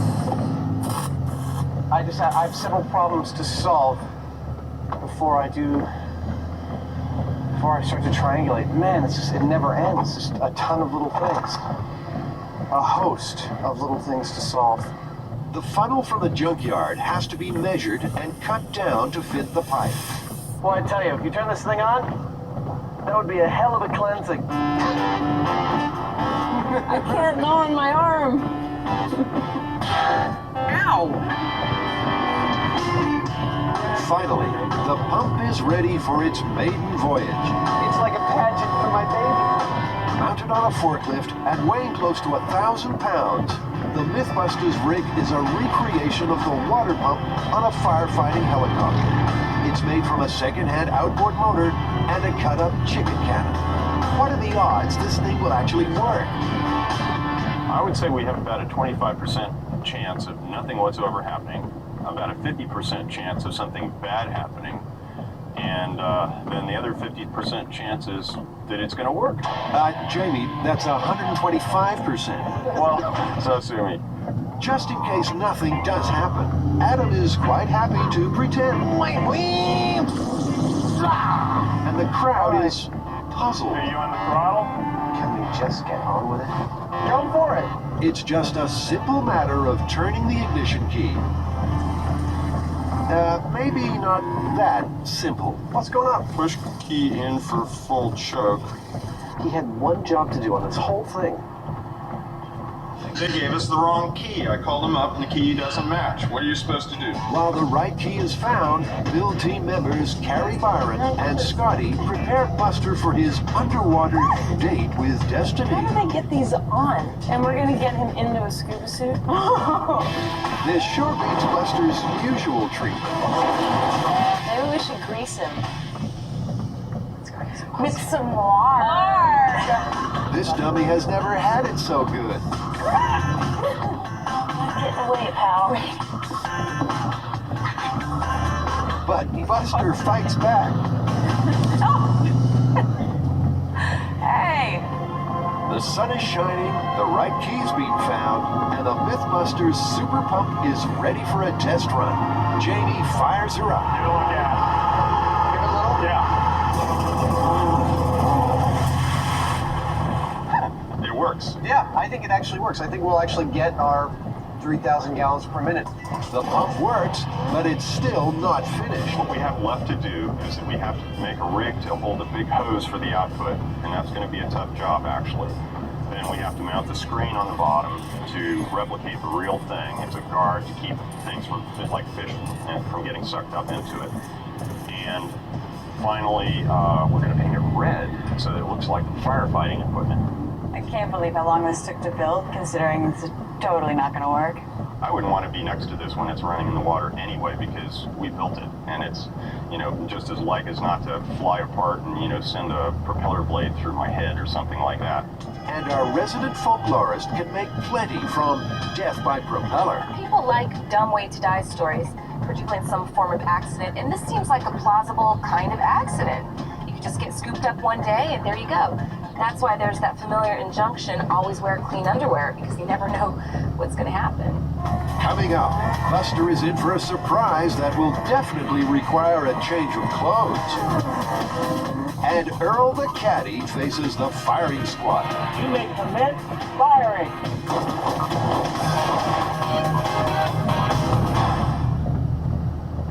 Remember, don't try this at home. We're what you call experts.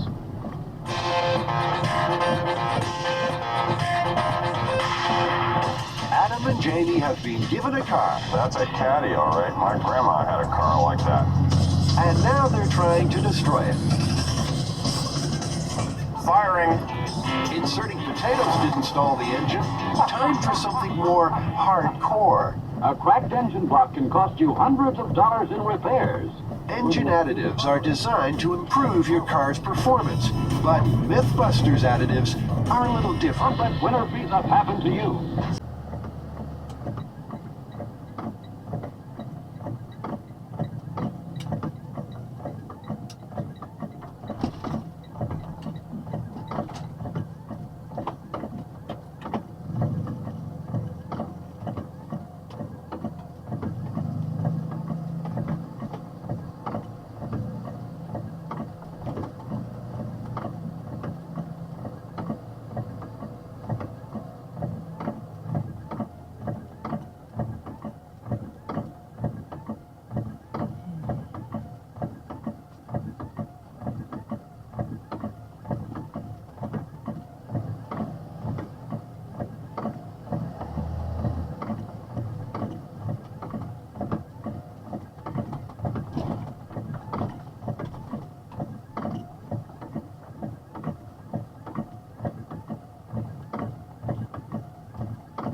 Hey, sorry to bother you.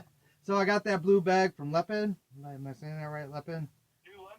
I got that envelope. It says, please leave this envelope in the Kimberly City Vessel Blue. Is it just drop in their blue mailbox? Yeah, where did you pick that up at? Lepin? Lepe? What? Lepe? I don't know if I'm saying it right. Lampy. Yeah, Lampy, and that will go to Kimberly City. Just leave it at Kimberly City. But drop in that their blue mailbox out front? No. When you go in the back there and get your mail, Okay. just leave it in there somewhere where they can find it. Okay.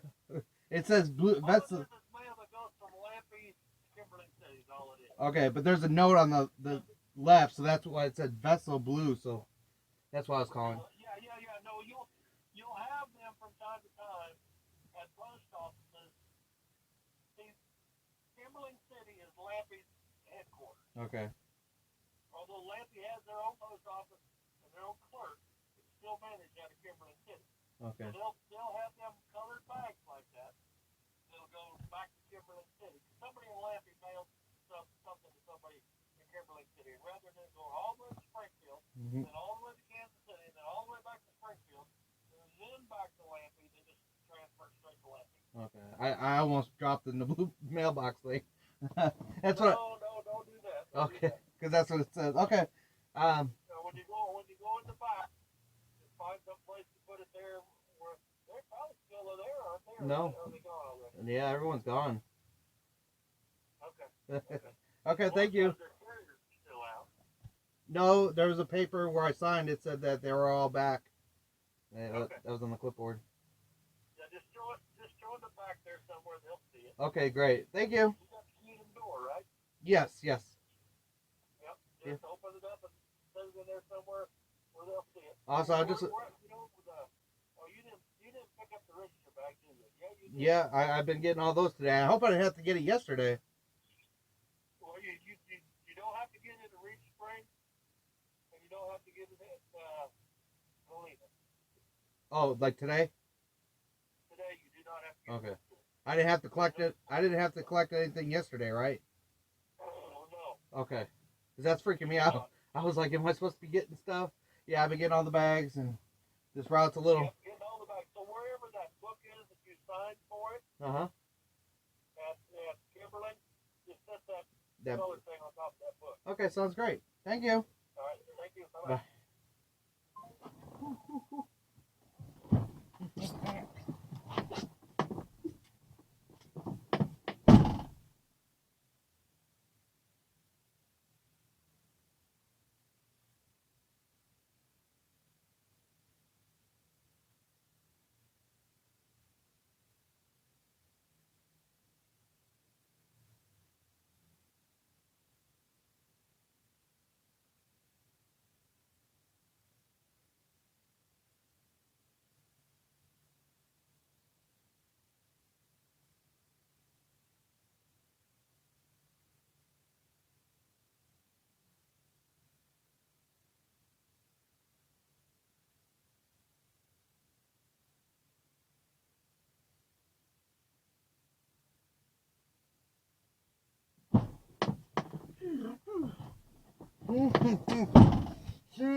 A cracked engine block can cost you hundreds of dollars in repairs. Engine additives are designed to improve your car's performance, but Mythbusters additives are a little different. Don't let winter beat-up happen to you. So now it's time to move on to putting stuff in the gas tank. Yeah, and we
But the engine survives this myth. It's running just fine. Kill it. I say kill it. So, liquid drain cleaner. Fully busted. Before the next test can start, the gas tank must be drained and every last trace of drain clog remover removed. Thank you. The tank is carefully resealed and filled with fresh gasoline. Time for some myth busting. Okay, Al. He never learns, does he? Let's move on to bleach. Cool. All right. Contact. Oh, it starts off hers like a kitten. Clean! Nice work on the... And in goes the Mythbusters brand bleach. Jamie revs it up. Adam hams it up. And everything's fine. Until... There we go. We got it cut out? Yeah. All right, so the bleach just stopped the car from running, did it? I mean, it just cut out? Yeah. I'd say it's plausible. And the bleach has another trick up its white sleeve. Next morning, the boys discover the hard way that bleach is an oxidizing agent. In other words, it makes steel rust. Next time you start your engine, you're going to be sucking a whole lot of rust and particles from the tank. as a result of all that corrosion down into the engine, and then you're done. On to the next test. And Jamie doesn't sound too enthusiastic. I'm getting ready to put sugar in the gas tank.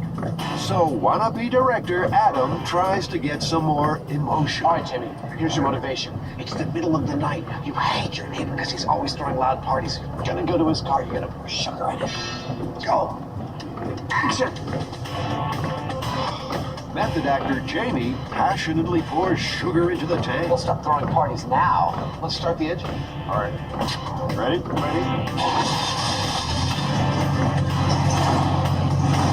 Adam uses his new throttle control before embarking on another method acting fantasy. He's driving along. He makes a left-hand turn. He comes to a stop. It's like a time bomb. Careful you don't make any sparks on the ground there, big boy. Okay. The engine just keeps on running, so the boys leave it overnight, hoping the sugar will really mess things up. It's time to see if our engine will actually start this morning with its sugar gas tank.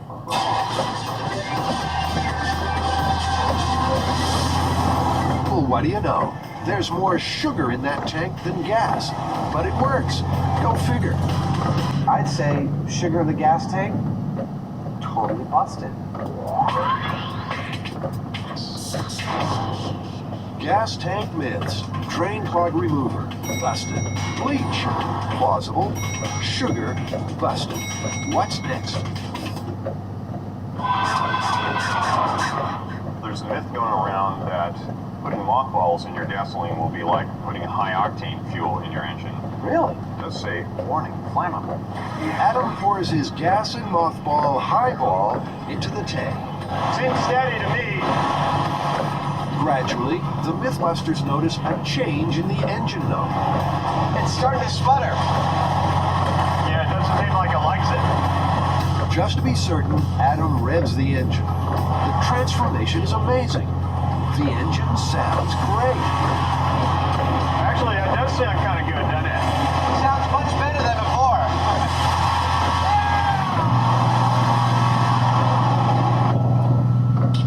Barring like a bunch of instrumentation, I'd say on the face of it that we might have very well put a more high-octane fuel in this engine. So the Mythbusters have shown that a few mothballs in the tank seems to increase the octane of your gas. We're not recommending it because the mothballs may have some negative effect on your engine too. But one thing's for certain, you won't have any moths in your motor.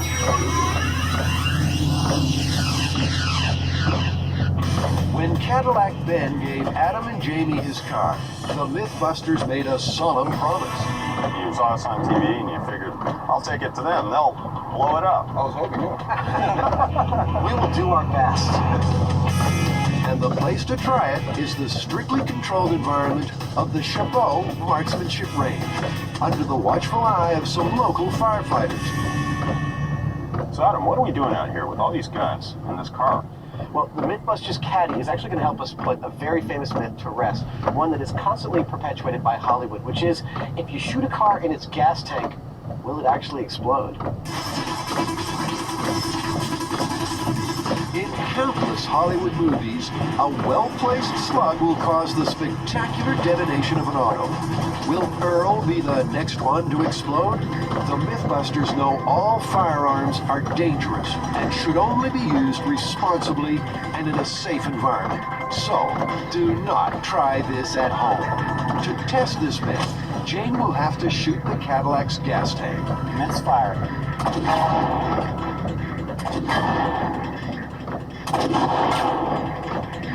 There's gas in the tank, and the bullets are definitely hitting it, but there's no explosion. The waiting firefighters look almost disappointed. Look at that, 1, 2, 3, 4, 5, all right in a row. Oh, yep. You punctured that gas tank quite neatly, and I'll bet you went right through the other side.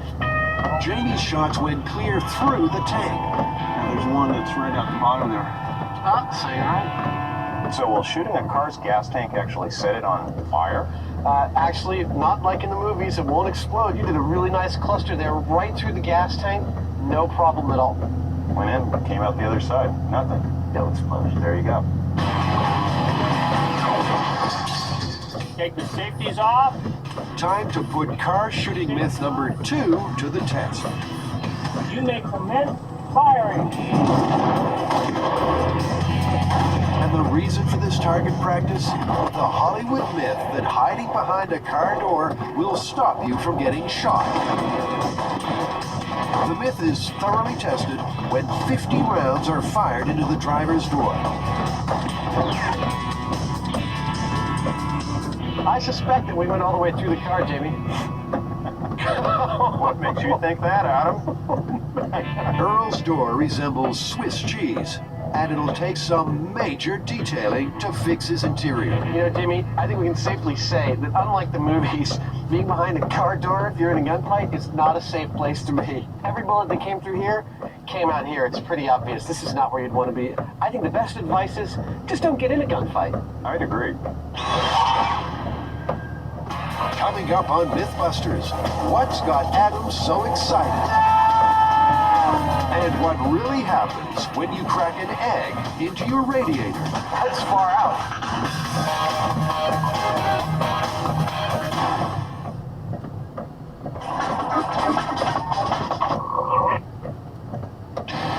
Because it has a pump, the air crane helitanker may be able to suck up an unsuspecting scuba diver and drop him into a forest fire, as per the myth. Adam and Jamie have built a pump and are about to test it out on Buster. We're at one of our regular testing facilities, and Encino High School out in Alameda has allowed us to use their pool before, and we've dunked some things in it and done some tests, and we're about to do another one. We're about to pump 3,000 gallons a minute out of this pool, actually. Go ahead and lower it down. Now I get to walk like an Egyptian. In order not to damage the concrete pool decks, a plywood track is laid for the forklift. It's a back-breaking job. Boring. Next to be unloaded is the tank for testing the pump's capacity. Drag away. And it's the same deal with the plywood again. Meanwhile, the star of the show waits patiently. Outboard motor expert Jay is drafted onto the Mythbusters team. Finally, it's time for a full-scale test run. The pump is lowered into position.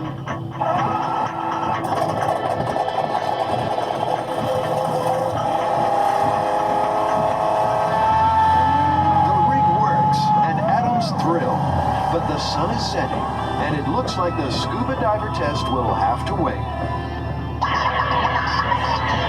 Meanwhile, there's more motoring myths to bust. So the myth is that if you have a bone-dry radiator, you can start your car safely by putting cola in your cooling system? From the first time primitive man went out for a Sunday drive, our biggest automotive fear has been the breakdown. Well, what do we do now? Call the Mythbusters, of course.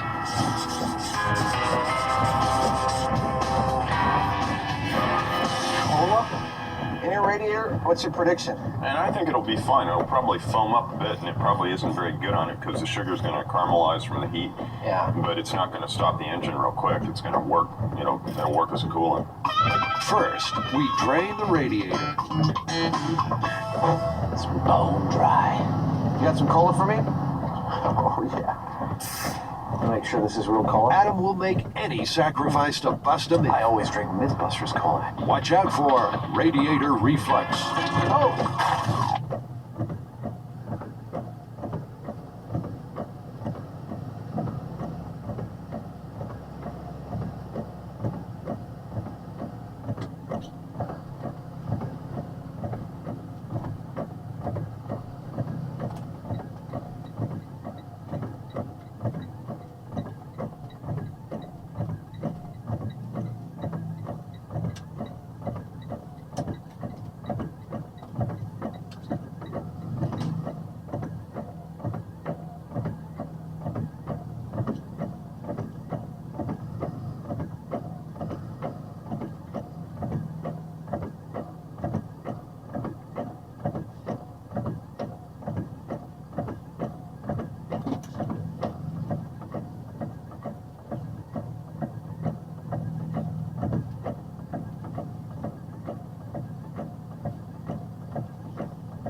Because when I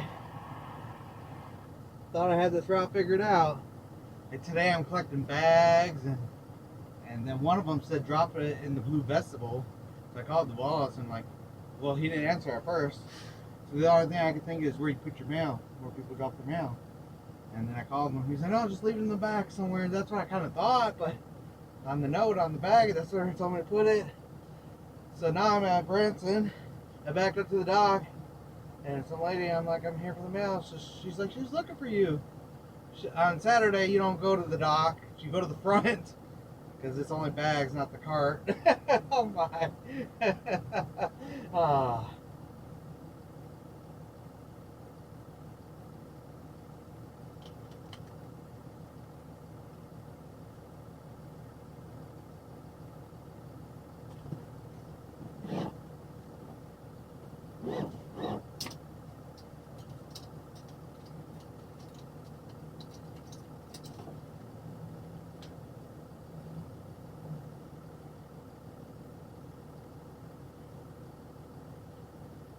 Roads were good. Like the plow cleaned up all the road. On the way here, it was just like you could cruise. Now it's all coming down again. Freaking slushy and crap.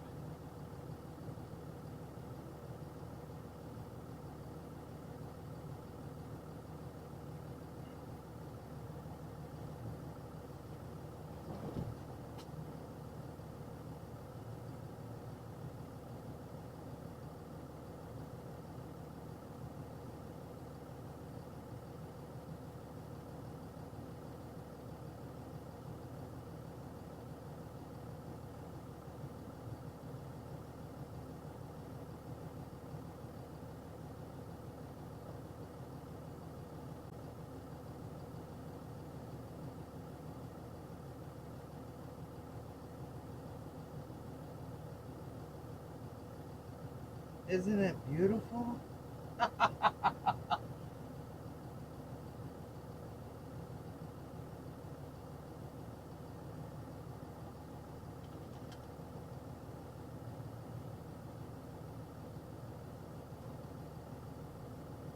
I'm now standing in a melange of cooling fluid, gasoline, and cola. And we're only just getting started. Time for the cola additive test. All right, ready to go. Let's start it up.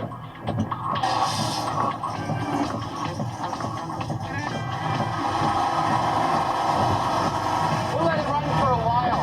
So far, the engine seems to be enjoying its cola refreshment, but Adam has obviously sampled too Go to the much. bathroom.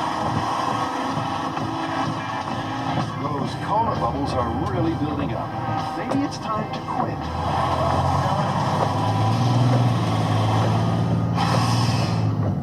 The hell was that? A little back pressure. So, cola in the radiator, what's your verdict? Well, wouldn't want to do it for long, but this one's plausible. Yeah, I'd say it's plausible. But what do you do if there's a hole in your radiator and you don't have a product to fix it? We want to find out if you're on the road and your radiator's got a leak and you got no other options. If you crack an egg into the radiator, will it plug that hole? Plug away. Oh! Hey, Jamie, we got a leak there. Is that too big of a leak? No, I'd say it's a standard leak. Adam wears a protective mask. Those eggs are real. I have never put an egg into a radiator before. In fact, this whole method thinks that, like, seem like really silly ideas. All right. Starting.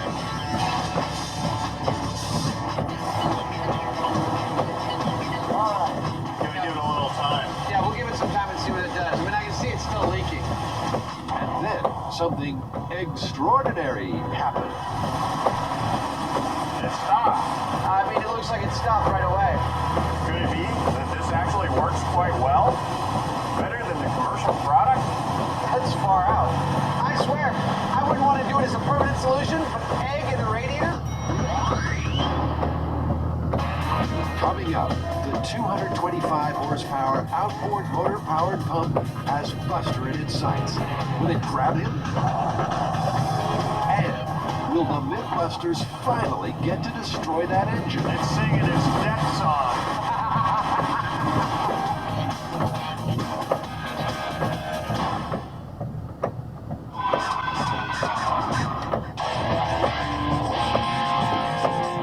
Most engines eat gas, water, and oil. The Mythbusters test engine has a diet of drain clog remover, bleach, mothballs, sugar, cola, and eggs. And it's still running.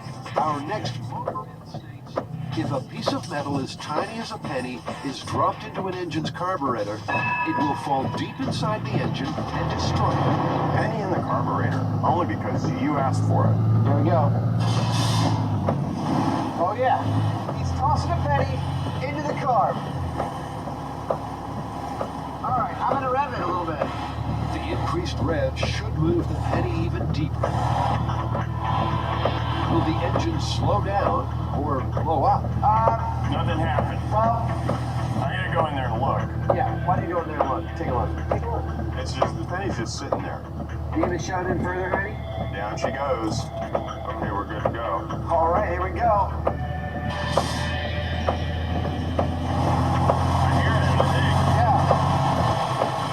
That penny is taking a pounding, but the engine's still running. It's definitely not ruining the engine, but I do swear that I hear it like knocking around in there, and that can't be great.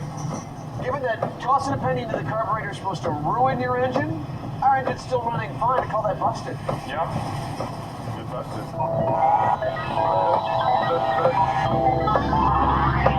Well, we did a lot to this engine, but I think we might have saved the worst for last. Yeah, bleach in the engine oil is supposed to ruin the lubrication. It'll, make the thing heat up really quickly and seize up, is the myth. Putting bleach in the gas tank was meant to stop the engine, but putting bleach in the oil is meant to destroy it. Feel like that's enough? That's nasty.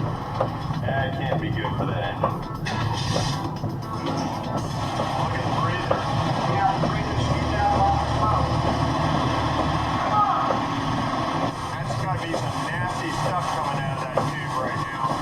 Things are starting to heat up. Like a pair of evil geniuses, Adam and Jamie gloat over the engine's demise. It doesn't sound good. I mean, it's smoking all over the place. This engine's overheating. The steam is just shooting out of the radiator. It's singing its death song. As usual, the prospect of imminent destruction gets Adam totally wild. Only a couple more miles, man! We gotta get home! This is the last revolution this engine will ever make.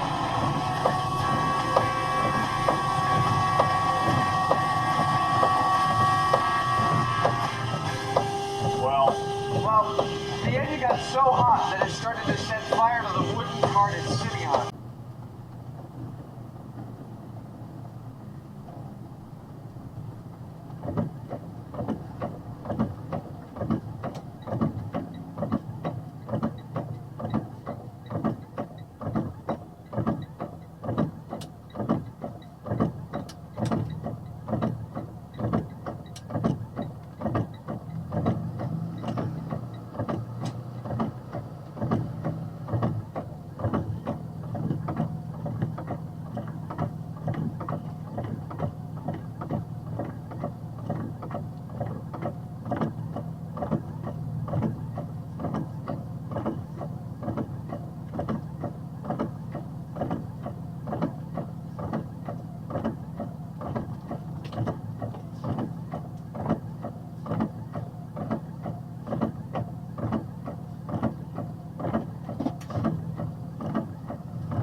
this with that.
Based on what we've seen so far, it's pretty promising that we'll fill the tank in the required time in 45 seconds or less.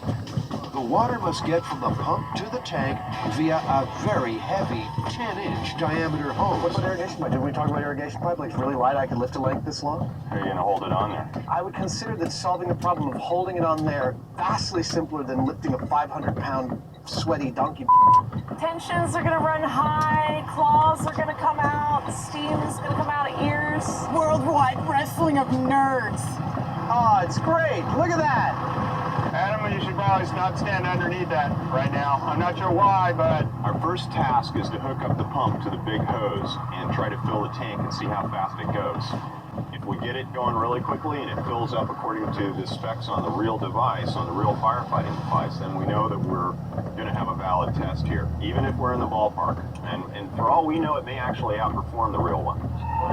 As Adam hangs off the end of the forklift boom, build team member Tori makes a shocking discovery. Warning, do not lift personnel. Do not use boom or attachment for lifting personnel.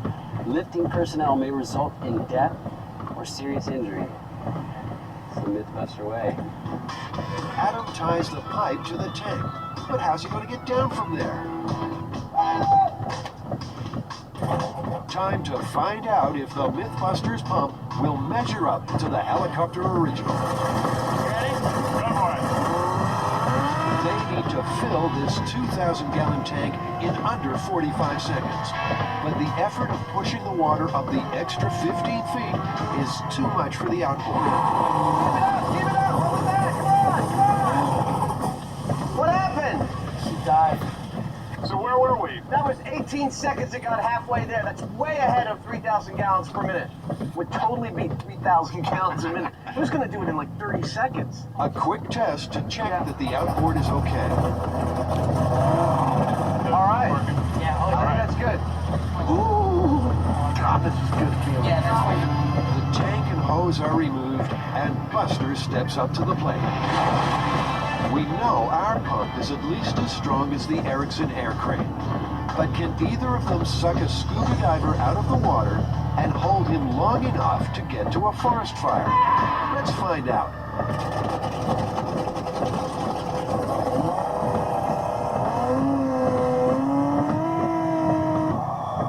Adam pushes Buster toward the intake funnel, but there seems to be no suction.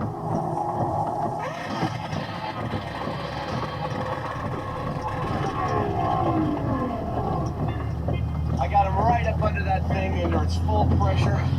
He like lazily delayed a little bit and then sunk right back down. There was just not enough suction to hold him. I mean, his tank was in the way, everything was in the way. That was a lot of water coming out the other end, though. And I have to tell you, if you were a diver and you heard that sound, You'd go the other direction. I think you'd go in the other direction, because I can hear it very clearly under there, and it sounds like a bad thing. But the Mythbusters are determined to see Buster firmly attached to that pump. The funnel and guard are removed from the pipe, and Buster is stripped of his tank. Pulling off the cowling, and we're gonna try him right on the end of the pipe. That's the worst case scenario. They don't run those machines like that, but that's what we're gonna try and see if there's enough suction at all. Is Buster about to make the ultimate Mythbusters sacrifice?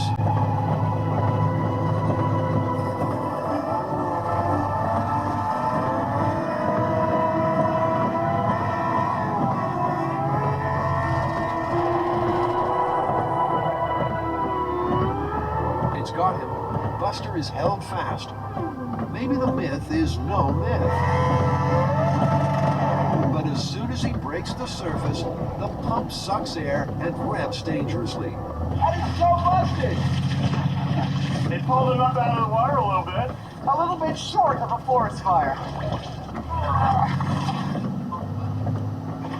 That's gotta suck. I'm glad I didn't try it.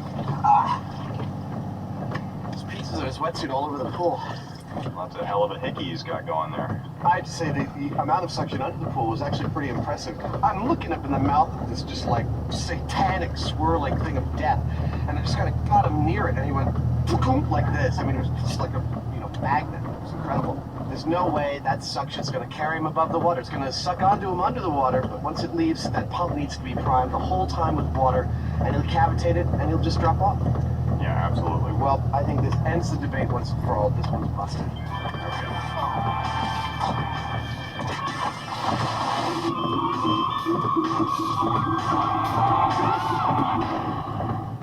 Impressive. I'm looking up in the mouth of this just like satanic swirling thing of death, and I just kind of got him near it, and he went like this. I mean, it was just like a magnet. It was incredible. There's no way that suction's going to carry him above the water. It's going to suck onto him under the water, but once it leaves, that pump needs to be primed the whole time with water, and he'll cavitate it, and he'll just drop off. Yeah, absolutely. Well, I think this ends the debate once and for all. This one's busted.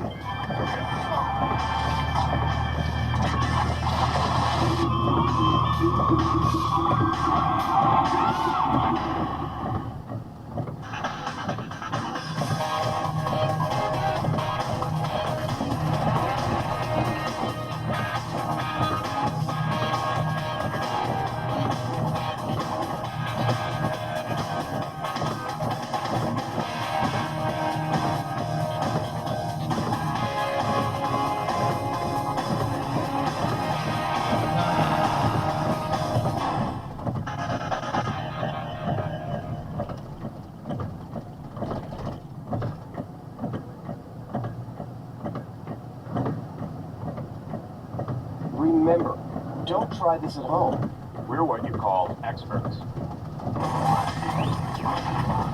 On this episode of Mythbusters, Mirror, Mirror on the Wall, how many of me can you stand? Adam shed some light on the tale of a 2,000-year-old death ray. Oh, look at that!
Yeah.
Factor here is actually the density of the wood, its flammability. You know, we want to be able to make this death ray have a certain temperature.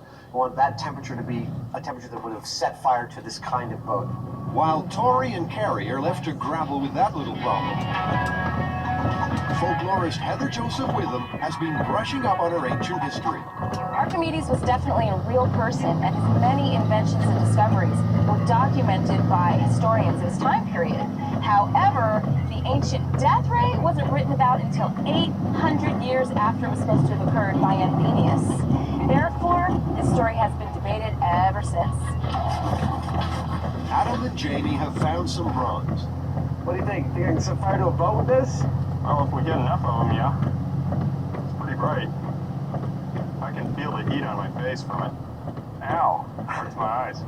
You like doing this, Oh, don't I you? really enjoy it. Unfortunately, the price tag's even more dazzling, so Adam might have to rethink the plan. So, Tori, this is actual bronze. This is the most ancient material we're testing, and Archimedes definitely would have had access to this. Had He decides to test a range of materials to see how they reflect both visible light and heat. How many of me can you stand? Armed with a light meter and a laser thermometer, the guys turn the spotlight on bronze, a bronze-colored plastic called mylar, aluminum, and an ordinary household mirror. Archimedes was actually onto something. The bronze and the aluminum gave us the highest reflectivity of infrared light. But we still don't know whether infrared or visible light is more important at this distance, so I think we need to move this experiment to a bigger scale. We need to go outside and start running some tests. That's a good idea. We're ready to get our wood. We're building a Roman trireme. I was wondering where you keep your wood from 200 BC. Triremes were made from a type of European pine. Wouldn't you know it, these guys are fresh out. Let me show you what we normally recommend for triremes. The nearest match is spruce. Not perfect, but short of going to Italy, it'll have to do. That doesn't seem too safe.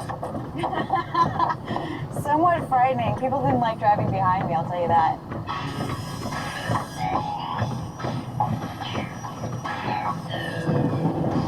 I'm gonna need to do 4 down low and 4 behind. Tori goes off to help Adam, who's still trying to work out which material he should use for the death ray. So we're gonna take a reading with the Mylar, and then you're gonna switch to the Plex, and we'll take a reading with that, and then you'll switch to the mirror, and then we're done. Looks like he's lining up a class photo, but this class is failing one basic test, aiming their mirrors at the target. Gather them in, come on. Makes you wonder how 300 Greek soldiers with heavy shields managed it. We're busting the myth that 8 people can coordinate the simplest of movements. 91. Who's that? One thing is certain. Bronze over just a couple of feet is more efficient at transmitting thermal energy, but over 30 feet, glass is far more efficient because it's a much more focused beam, and the bronze is just as polished as you can make it, it's still somewhat diffuse. But Adam, the ancient Greeks didn't have flawless glass mirrors, did they? I kind of got it wrong, actually. They had access to making very polished mirrors by coating their bronze with silver and mercury to get highly polished mirrors. So we're actually going with something very close to technology that was available to them. Jamie, you're not on the target. Jamie thinks that, on reflection, his fellow Mythbuster is on the right track. I think it's looking surprisingly good, actually. Even with a small test like this, we saw a significant increase in temperature right away, and we're going to be going dramatically up in numbers with mirrors that we use on the real thing. I don't see any problem here. I think we're going to set something on fire.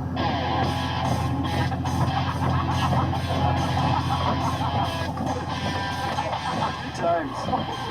Later, we'll see if Adam can turn a bunch of mirrors into a death ray.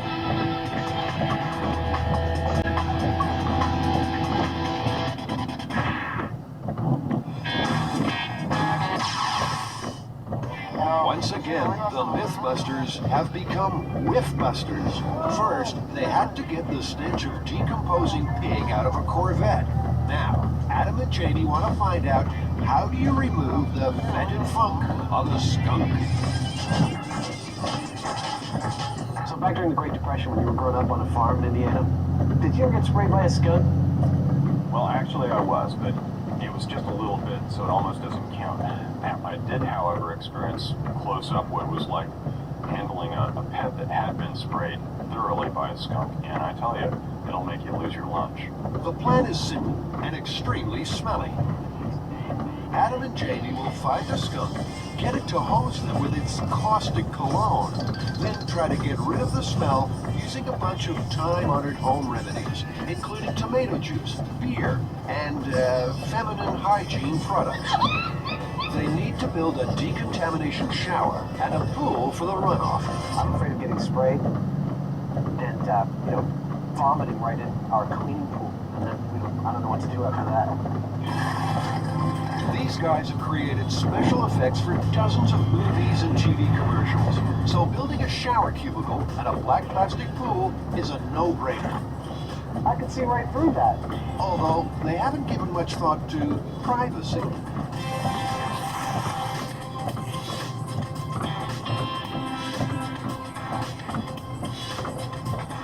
Look at that, pretty as a picture. You're very on decontamination chamber. So you want to hand me the hose over the top?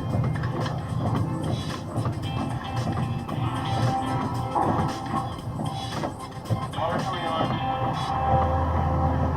Oh, that's great! So we got a table full of home remedies for skunk smell right here.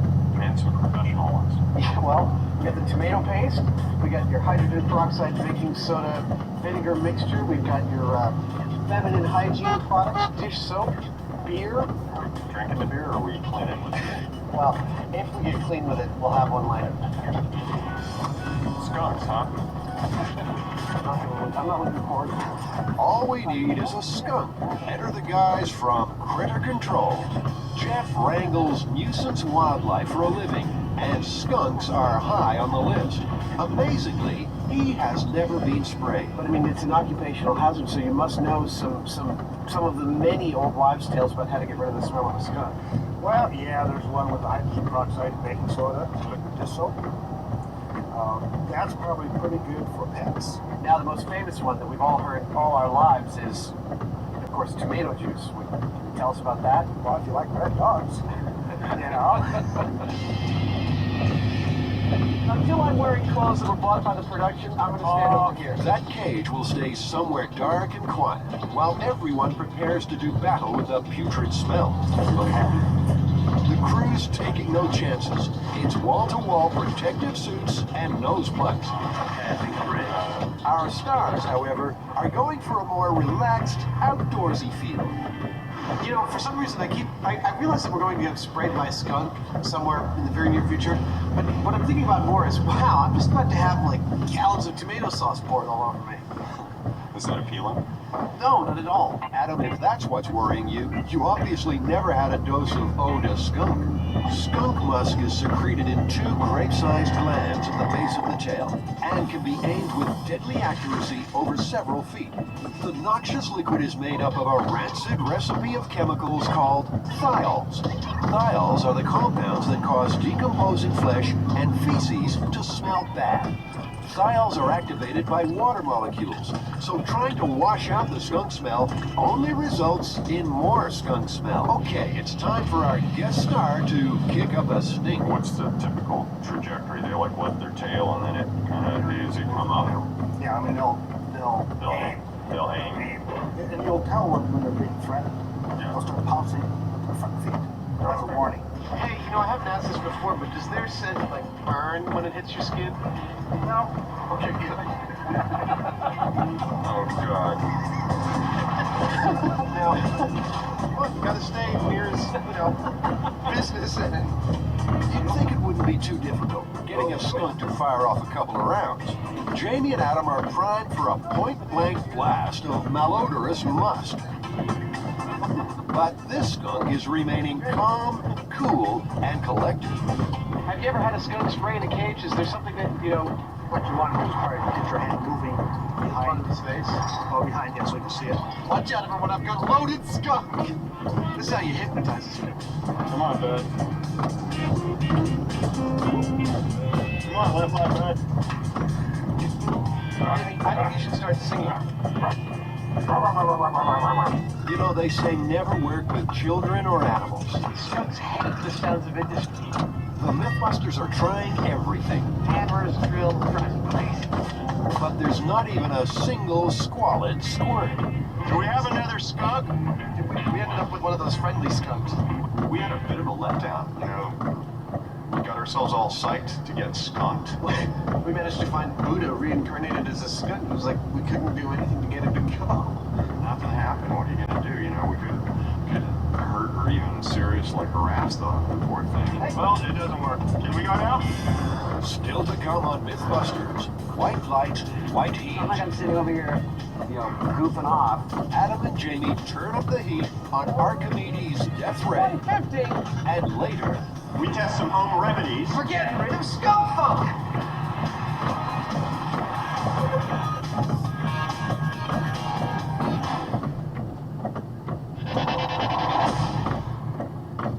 The reluctant skunk actually foiled our attempts to get sprayed the other day.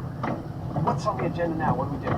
Well, we've got 2 more skunks coming, and, one can only assume that sooner or later we're going to get one that works. And just in case that doesn't work, we have a backup, which is odor de skunk. It's synthetic skunk. But it's the same stuff as the skunk scent? It's chemically identical. It smells like it to me from here. Oh, man. I might lose my lunch today. So there's just no way we're escaping getting sprayed.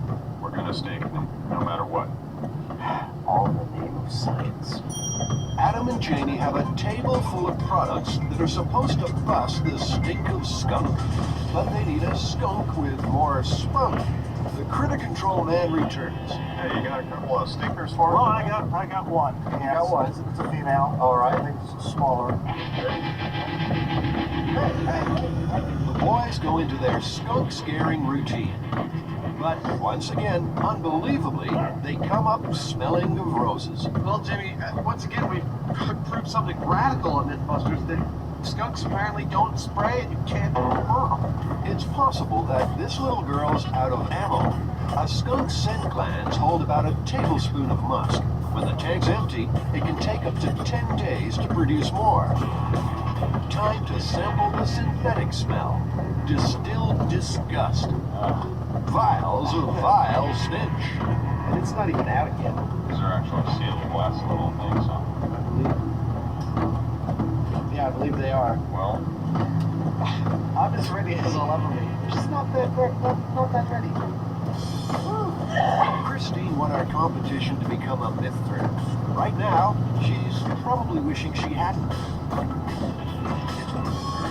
oh yeah, there's a big wet spot right there. Oh, we'll rub it in, of course.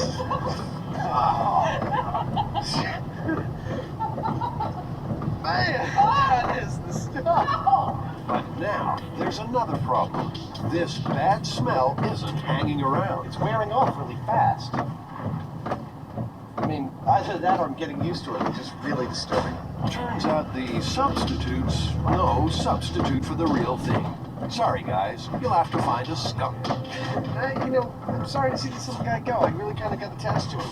Don't worry, guys. Skunk number 3 is on its way. The Mythbusters are trying to solve an ancient riddle. Did the scientist Archimedes destroy a Roman fleet using only mirrors? While Adam's working on a death ray, the target's taking shape. This has been a crazy experience trying to build this, and I can't imagine people back then with the tools they had building these sort of ships. I mean, it's amazing to me. So Archimedes coming up with something so brilliant. I mean, he came up with so many weapons. This has got to be true. Tori's not so sure. You better rent a flamethrower because I don't think those mirrors are gonna work. Jamie's got a flamethrower in his office. The vessel now has to be caulked or made watertight. And they're doing it the same way the ancient Romans did. First, hemp fiber is wedged between the planks. Really, this is Jamie after traveling around the world.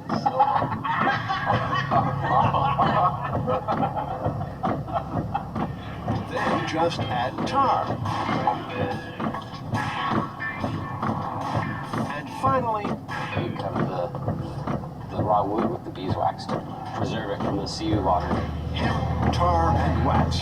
It's almost as if the Roman fleet chose the most flammable materials they could find. And it's away, Rio, away, Rio. Now, it just so happens that Mythbusters safety officer, Jim Rockwell, is a bit of an old salt. He loves a sea shanty. By the valley and goodbye the stew, away, Rio. And if things go according to plan, he might have to learn a couple of verses of Smoke on the Water. There's not much on a boat that doesn't burn. In fact, fire is one of the biggest hazards at sea. And when you mix a light wood like pine or fir with wax and pitch and loosed up pieces of rope, unspun yarns of rope, it's just a tinderbox floating around. So the trireme section is shipshape. Adam's chosen the type of mirrors he wants for his death ray. Now he has to work out how many he'll need and how best to arrange them to harness the sun's boat-burning potential. This right here represents a 1/12 scale model of the Archimedes death ray experiment we're going to actually do for real. Here's our miniature boat, and here's 13 Jamies focusing the sun's energy on our target. So we'll be able to aim all these guys up. So there are 3 methods that Archimedes could have used to actually focus sunlight and set fire to his enemies. The first and the simplest one is actually handing a mirror to every one of X number of soldiers on the shore. The problem with that is it takes a lot of soldiers to get a focused beam, to get something strong enough, and as we saw in our test with even 8 people, it's really hard to coordinate even that small number to focus their mirrors all at the same point. Come on. Hold it there. Come on, people. What's going on? Adam builds a miniature rig. Did you know that Archimedes built the first disco ball? And the result is quite illuminating. And the one we think that Archimedes was probably most likely to have stumbled upon is holding all of the mirrors inside a common structure with a common focal point. Although this arrangement, which is called a Fresnel arrangement, wasn't invented for another 1,000 years, its concept would have been very clear to Archimedes. And that is that as each mirror gets farther away from center, its angle is increased, so it's still aiming at a common point. They tap solar power in a similar way. At the Solar 2 project in California's Mojave Desert, almost 2,000 giant mirrors reflect sunlight onto a central tower containing molten salt. The superheated salt is then used to boil water, and the steam powers a generator. The result? Enough electricity to power 10,000 homes. Now, Adam knows the sun produces 100 watts of energy per square foot, so 300 mirrors should produce 30 kilowatts per square foot, and that's hot, about 600 degrees. How many mirrors have we got so far? About 250. Those mirrors will be screwed to a frame measuring more than 400 square feet.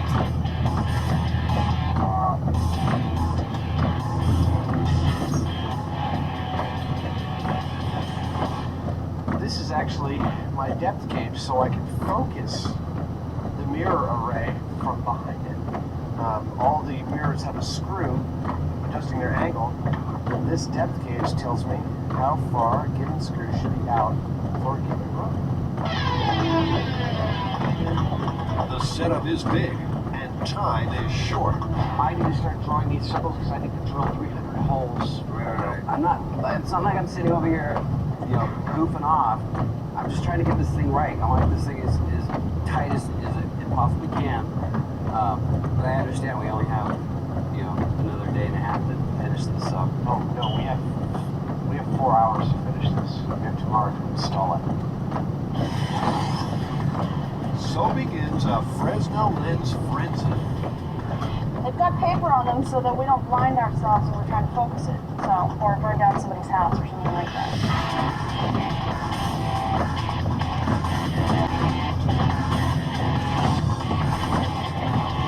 Later, maritime mayhem as the Mythbusters launch the Trireme. I can't believe we didn't think of this. I mean, there's an entire crew full of idiots here. And after the break, Adam and Jamie find out, does bulletproof really mean bulletproof?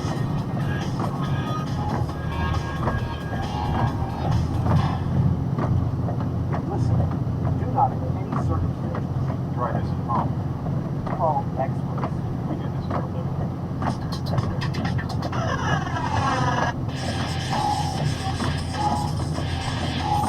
Adam, this looks like a small one, but a fun one. Lots of fun. There's tons of myths out there about what is bulletproof and what isn't, and we're going to set out to test as many of them as we can. What do we got? We got playing cards, Books, Zippo lighters. It's off to the Chabot Gun Club to test this myth. The setup is simple. In place of a human body, one slab of ballistics gel, and a selection of mythical bullet-stopping items. Target number 1, a book, hardcover naturally. And the weapon of choice, a .22 caliber rifle. dead center. Well, pull it out. Let's see if it went through. It did not. So similar. Oh, look at what it did. Punch the paper. Where's your round? There it is. There's your round. It's probably actually about 400 pages made it through. So shall we try a 357 Magnum, see if it makes it all the way through?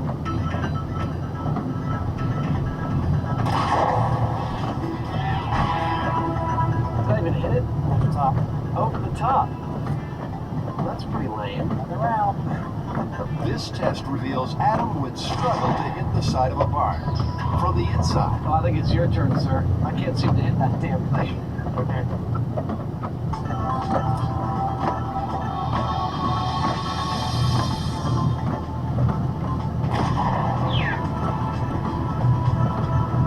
but it did. Oh, went all the way through. Okay, so A book won't stop a 357 Magnum. I've never considered a book to be really body armor anyway. Our next target, a deck of cards. The Joker gets another chance with the 22. We're going hot, eyes and ears. good shot, Adam. Thank you, Uncle Jamie.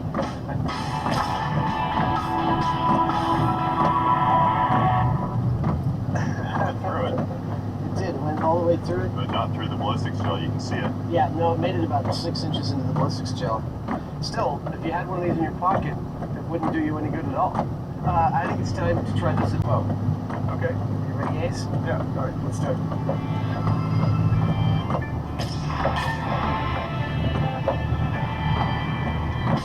Hit it pretty good.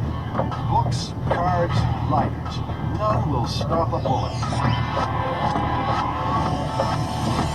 Now, Adam and Jamie want to put another myth in the line of fire. And this one's a little closer to home. Every time the Mythbusters have made something go bang, they've done so from behind the safety of a high-impact resistant plastic screen. But how safe were they? Were the Mythbusters living their own myth? There we go. All right, ready. Yeah, well, last season, Jimmy, we protected ourselves from a whole bunch of our experiments using this 1/4-inch polycarbonate, which you told us all was actually bulletproof, and it's not. I don't recall it that way. You know, that was 1/4-inch polycarbonate, and I never said the 1/4-inch was bulletproof. Well, I believe that the very next cut in this segment is you saying bulletproof from last season. It'll stop a bullet, it'll stop all sorts of shrapnel, and it's a lot of stuff. Well, not exactly. It'll stop a bullet. Well, what were you thinking? It can't stop a bullet, so it's not bulletproof. That plastic is a bulletproof plastic when it's used in appropriate thicknesses and arrangements. Anyway, we've got a sheet up there of what we had in our class chamber, and we're going to fire some bullets at it and see how bulletproof it actually is. So our first shot is going to be at the 1/4-inch polycarbonate. Yeah. And we'll see what it does. You know, it most likely, my guess is it'll shatter. Well, and that's why I think you should take the first shot, farm boy, and show us how bulletproof it actually is. All right. How about To test the stopping power of their blast screen, they'll use the 22. Did you miss it? Looks like it. Oh, we did. Yeah, the bullet went right through. It's worth remembering the guys aren't actually being shot at in their experiments, but it's got them wondering what they should be behind if they ever are. Not even remotely bulletproof. Okay, well, let's try the real thing. Let's do the real thing. This stuff is rated bullet resistant. Again, they're using the 22. Okay, I'm firing. Wow! It's a little high. All of a sudden he's like, oh, that's a little high. Yeah, that definitely stopped it. The bullet hasn't even penetrated halfway. Once again, they pull out the 357 Magnum. Well, that looks almost like a bullseye. Look, it's like completely encased in plastic. Oh, that is really cool. So the 357 Magnum didn't penetrate the bulletproof glass either. Clearly, this calls for something special. The fabled 44 Magnum, Dirty Harry's weapon of choice. Take a breath. Relax. But again, that tough little box has stopped the bullet. It did about the same as the 357. It's a bigger hole, but it didn't go any deeper, I don't Right, think. but it means it's spread out more energy right there. Yeah. God, that's fantastic. It's becoming a source of considerable frustration. We gotta stop pussyfooting around here. What do you got that'll make it through that thing? What they've got is the Springfield 30-06.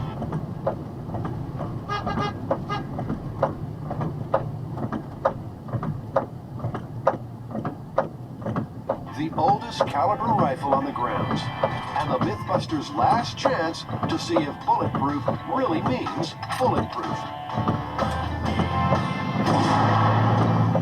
That went right through it. Wow, look at that.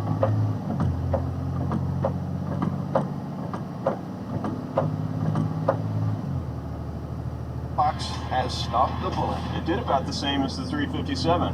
It's a bigger hole, but it didn't go any deeper, I don't Right, think. but it means it spread out more energy right there in the Yeah. middle.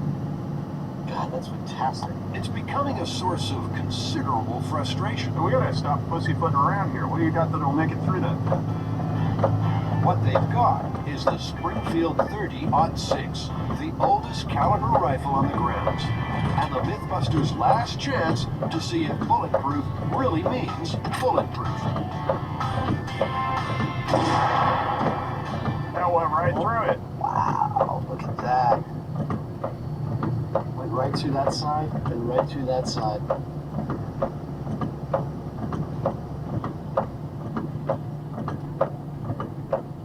Hello? Hey, did you go to Galena? Yeah. Did you get the mail in the register back? Uh-huh. You did? Yeah. Okay, because there's another truck running that, so he doesn't need to go there? Well, I would double, well, the mail guy said that he knew about the other truck coming, so I don't know what that means, like, they might have more mail. But he told me to grab the egg cart, I got the bag, and then they were talking, saying that there's another truck coming, so he might have more stuff, I don't know. Okay. Okay. Yeah, he might have had carriers out still or something. Yeah, okay, yeah. Okay, alright, so you got both Reed Spring and Galena though? Yep. Alright, thank you. Okay, have a great day. You too, bye-bye.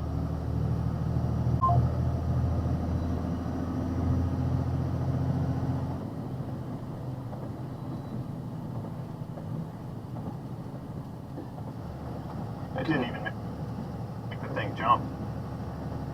Well, you know, this stuff is pretty impressive what it did with the handguns. It's exactly what they rated it for. You know, it's not made for a high-powered rifle. Yeah, well, and we were using the highest powered thing they had on site today.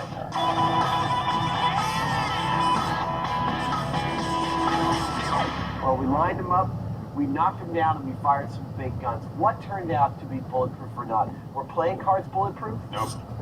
Were books or Bibles? No. A Zippo lighter? No. And last year's blast humor? No.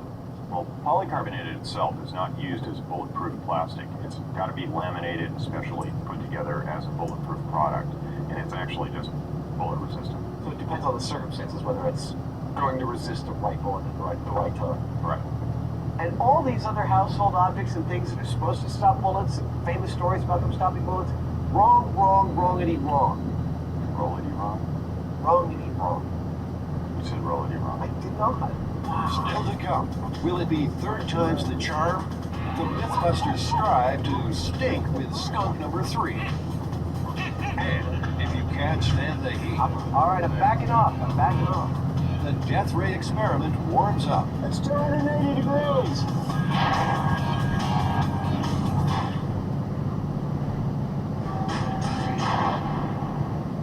The challenge sounded simple. Get sprayed by a skunk and test a batch of home remedies for removing the smell. Trouble is, the Mythbusters just can't get sprayed. What we want is a little bit of this. This skunk's from a different supplier. Do you have some advice about the best way to close off a skunk? I mean, we think we've tried everything. I'll tell you, I have not found it difficult. All you gotta do is expose that thing. Right now it's covered. And when you take that off, it's gonna feel threatened. So you think we're gonna get sprayed? Yeah, absolutely. It's a shock if you did. Well, Regan, prepare to be shocked. That is a really good bark. Maybe it's just the wrong season for skunk spray. I've never seen it happen. That's incredible. I mean, this is third time. There's only one option left. Let the skunk out of its cage and see if it will spray when cornered in a confined space. Thanks for putting it in the women's bathroom. Oh my God, stop!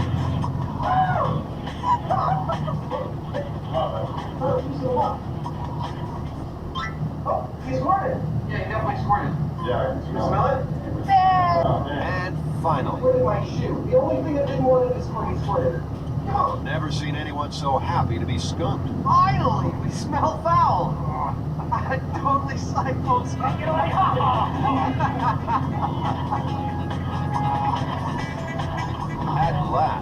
chance to test our skunk smell remedies. Remedy number 1, an all-time favorite, tomato juice. Jamie, marinade.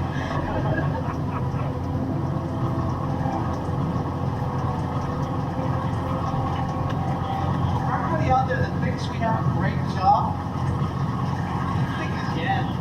Mythbuster builder Scotty has volunteered to be the nose that knows. You used to smell like a Bloody Mary. Woo! No, that's not skunk. You know, I can't really tell for sure. I mean, Scotty didn't smell it, to be honest. And we got sprayed, so, you know, it seems like it must have done something. The problem is, for this experiment to work, Adam and Jamie have to be re-skunked after each test. But this little critter isn't giving up any more juice. Maybe the sight of Adam and Jamie in their underwear sent it into shock. Oh, it seems so good. So it's goodbye to Regan and his skunk, and hello, Plan B. It's so hard to get the skunk to spray. I mean, we feel relatively fine now, but the bathroom where we had the skunk, it leaks. So I think we ought to finish the test in here, use some of our substances in here, and see what we can clean up. Beer. Will beer de-skunk, or will it be debunked? What are you doing? You're spraying it all over the floor. That's going to help. You start at the top and you work down. It's hard being Jamie sometimes. Humans are very sensitive to thiols, the chemicals in skunk spray. We can detect them in minute quantities, parts per billion. In fact, a sulfur thiol is added to odorless natural gas, just so we can detect leaks. Smells like the men's room in a dive bar. The beer hasn't helped. The beer covers it up a little bit. Like I said, it smells like the boys' room. All right, so beer, busted. Okay, that's tomato juice and beer down. All right, time for feminine hygiene products. How's that work? Just twist it, probably. So what's in these things? It's supposed to be vinegar and water. Yeah, it tastes like vinegar and water. Talk about a thirst for knowledge. Yeah, I just took a taste test. All right. Scotty, you're on. Yeah. Still a little skunky. So, feminine hygiene products, douche, busted also. Not so fresh. It seems those thiols are still working their magic. We're down to our second to last test. There's 2 ounces. Hydrogen peroxide, baking soda, and just a squirt of dishwashing liquid. Better, worse? Better. Really? Yes. A lot better. A lot better. It smells very clean. Home remedy might have worked. Yeah. When the peroxide, baking soda, and soap mix, they release a storm of oxygen molecules. Those molecules bond with the thiols in the skunk spray and change their chemical makeup. Home remedy might have worked. Yeah. When the peroxide, baking soda, and soap mix, they release a storm of oxygen molecules. Those molecules bond with the thiols in the skunk spray and change their chemical makeup, neutralizing their smell in the process. In fact, it's worked so well that the bathroom has to be re-skunked for the final test. Adam uses up the last of the synthetic skunk stink. All right, so what is this stuff? Commercial skunk remover. Let's go for the reeks in here.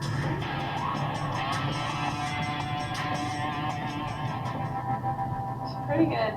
Slight bit of skunk. How do they compare to the home remedy of the last test? I think the home remedy worked better. The home remedy worked better than the commercial skunk remover. I think so. I think we created another myth though here, Jamie. That skunks won't spray Mythbusters. Exactly. I'm ready to walk through the woods with impunity now. Skunks, look out! After the break, a little ray of sunshine as the Mythbusters fire up the ancient death ray. Oh, look at that!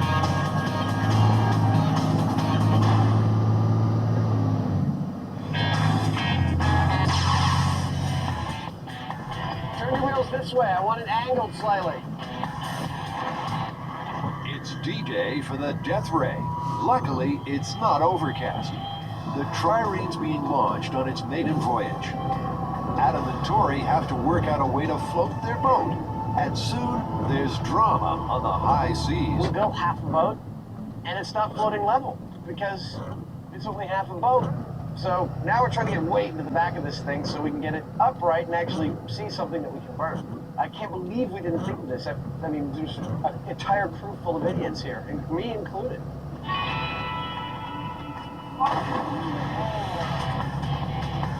At the same time, Adam's death ray has arrived in sections, ready for assembly.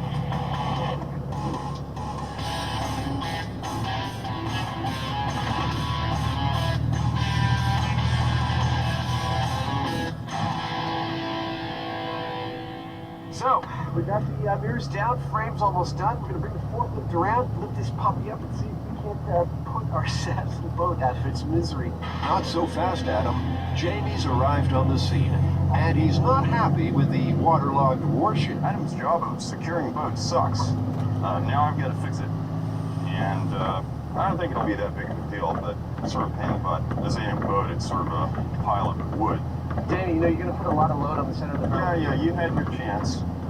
Let the guy that actually knows a thing or two about ropes and boats do his work. If our Phoenicians couldn't build a sufficient boat, it's not my fault, all right? Oh, you were the one that all dumped right, the I'm bag of backing off. sand. I'm backing off. All right. Skipper Jamie goes to work with a little help from his first mate, Christine. I have a job for you. But she's a bit of a landlubber. No, I need you to stick your hand all the way under there and grab that rope.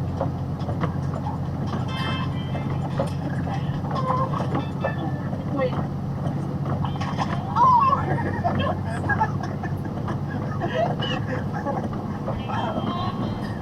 Sorry about that, I couldn't help myself.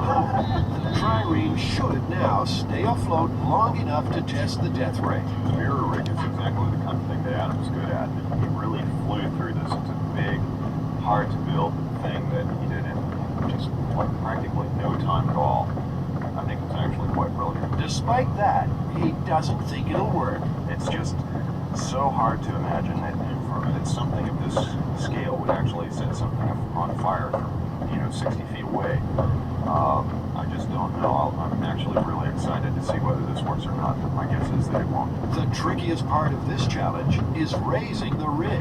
The worst case scenario here is that the whole thing is just going to collapse somewhere in the middle of that strangle lift. And if that happens, it's going to be like Humpty Dumpty. All the king's men can't put it back together again. What's up? We got it, Jamie! Oh, look at that! I can't help noticing that it's not on fire. 300 mirrors, it should be on fire. Well, that's a pretty bright light you got going there, buddy. The Romans wouldn't know what hit them. Oh, bright light. Sail away. Jamie dons a fire suit. There you go!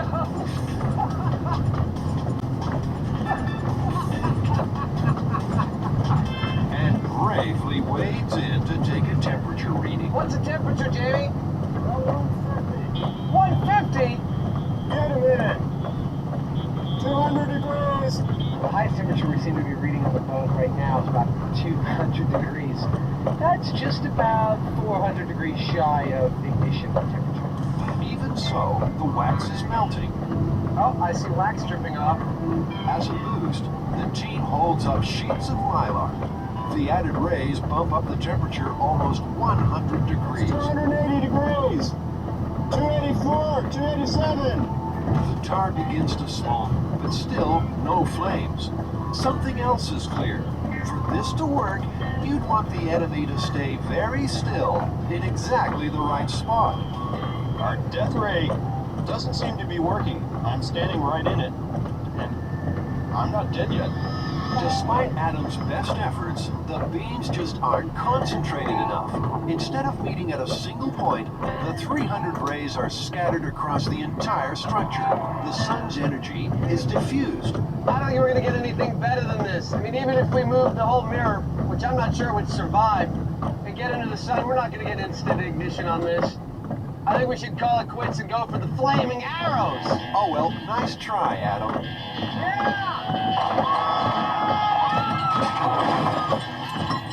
Now, that's about 2,000 years bad luck right there.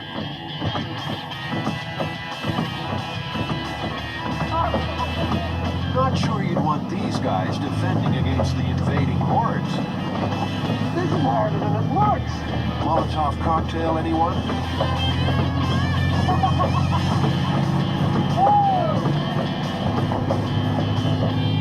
The waterlogged trireme just won't burn.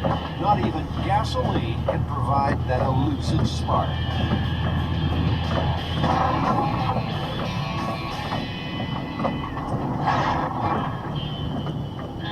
I mean, from a purely practical standpoint, this myth is 100% busted. If you have enough mirrors that make an effective death ray, the rig that they're mounted to is going to be so big, we can't move it or aim it effectively. Yeah, Archimedes was a really smart guy, and like a lot of us, he knew that sometimes the simplest solutions are the best ones. This is not a simple solution. No, I mean, you can only use it at a certain time of day when it's most effective. It's difficult to aim. What are you going to ask your enemy to please show up around noon? Well, what if it's raining? If I was a Roman, I'd want to show up on a rainy day. No, this is definitely, I really wanted this one to work. I wanted to see some fire, but the question wasn't whether we could do it, it's whether Archimedes did, and I think we showed that he definitely did.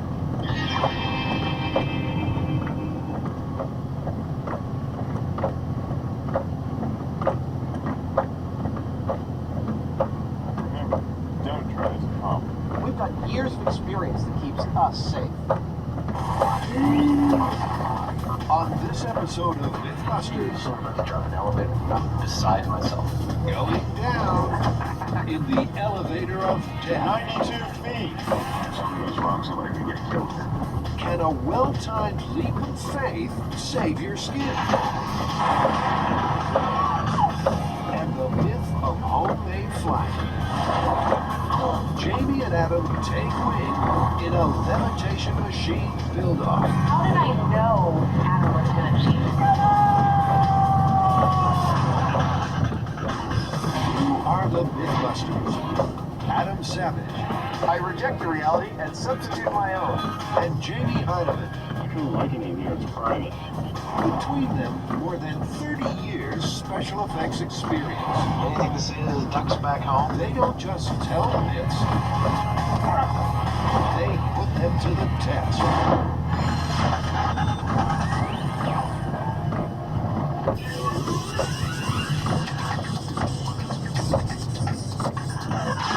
Looks like we grabbed another one off the Discovery fan site this time. Yeah, apparently a viewer saw an ad in the back of a magazine that advertised that you could build a levitation machine using 3 vacuum cleaner motors, and it would lift 150 pounds. Levitation machine? Yeah, levitation machine. The Mythbusters have dug one up from the good old days, when $1.50 bought you X-ray vision. Rubber vomit was 99 cents. And holy cow, a hovercraft cost just $5.50. This story emerged from an ad from the old magazine. The idea is that anybody can create what is considered to be alternative technology in their own home, separate from big business and from government. So in some dusty magazine, there are plans for a mythic self-propelling levitation machine made from ordinary household items like vacuums. Janie and Adam never found those plans, but that won't stop them trying to build one. Yeah, I think it's true. I know it's true. It's going to be something really fun to build. And I think Jamie and I can actually add something to the whole industry of vacuum cleaner levitation. I'm reasonably certain that this myth is not true. Jamie doesn't think it's true. Oh, yeah. Pete Anderson is the vacuum man. He's been repairing these suckers for 30 years. I fix 90% of the vacuums on the market, and you name it, I do it. You know, I can take them apart, put them back together, here in no time. With such a wealth of knowledge, Pete wisely guards his secrets closely. So, Pete, it sounds like you're rummaging around. Can we come back there? No. Please? No. Then we're coming in to get you. Then I'll have the vacuums attack you. Pete eventually weakens and agrees to reveal the secret of the vacuum cleaner pump. Adam is in heaven. Then it shoots it into this one here, and then it directs this air right into this baby. The magic of it all seems strangely lost on Jamie. Until... What's this thing? See if it works. Here we go.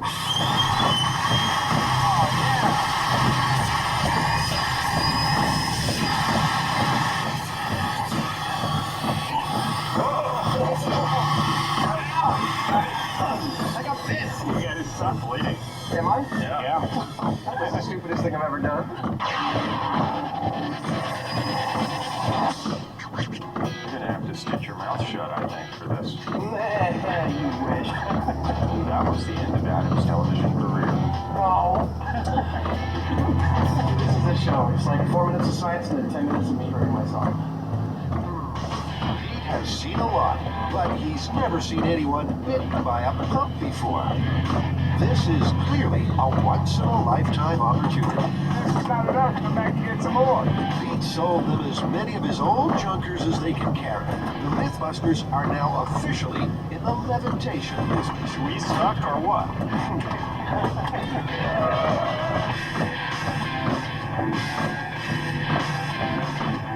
Well, this says that you can levitate yourself with the motors from 3 vacuum cleaners. We've got about 20 here. So we'll see what we can get out of 3, and then we'll see where we can go from there. And so begins the delicate job.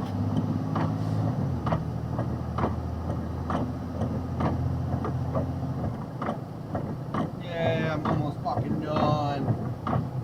By about 45 minutes to an hour. Now, Ethan's really going to jump out the GTA.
Fuck yeah, that's the best.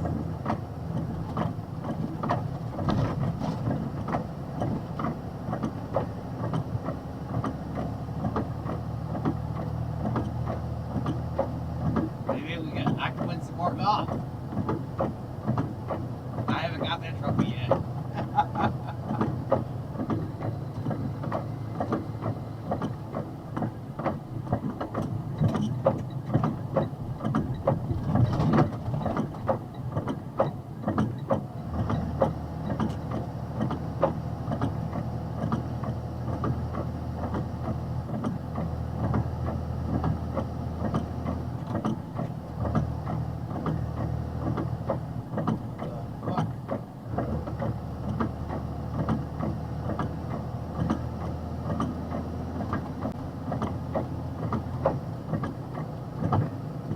People can't drive, fucking up shit.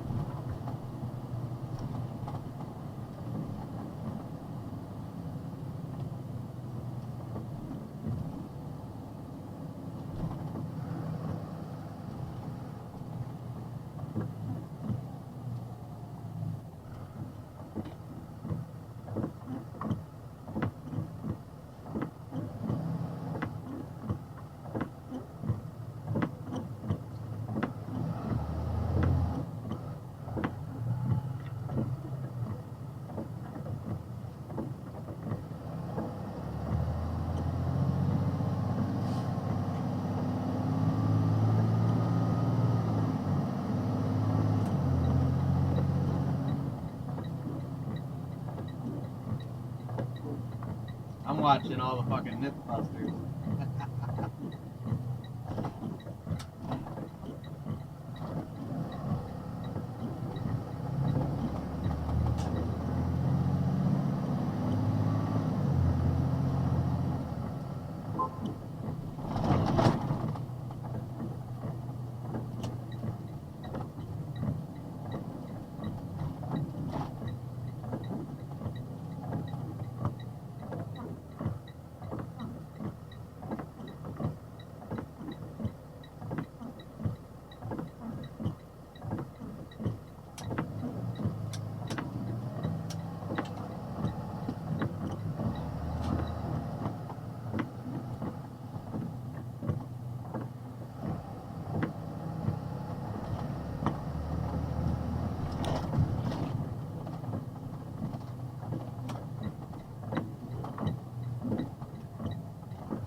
I don't know. That'll probably make you sleepy. You'll probably fall asleep on me.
Out of here.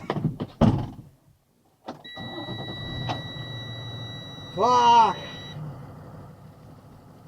Of 29. At Tulsa, snow and fog were reported with a temperature of 27.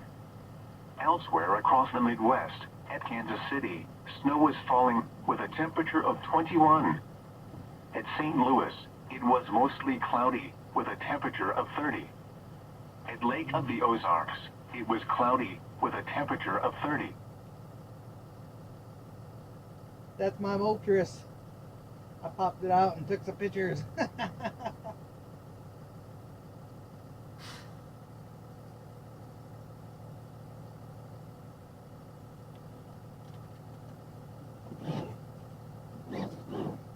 Job of extracting pumps.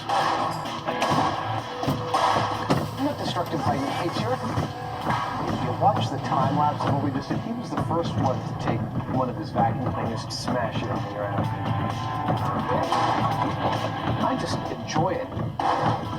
You ever see Jamie enjoy anything? Mythbusters have to turn destruction into construction. Whoa, that's hardcore. Well, that'll never fly. This is gonna fly inside of half an hour. Adams rigged 3 engines together. They'll glue it back to the base to harness the blowing power, cutting holes so it doesn't burst like a balloon. It all seems too easy. Oh yeah, let's try it. Yeah, baby! Whoa!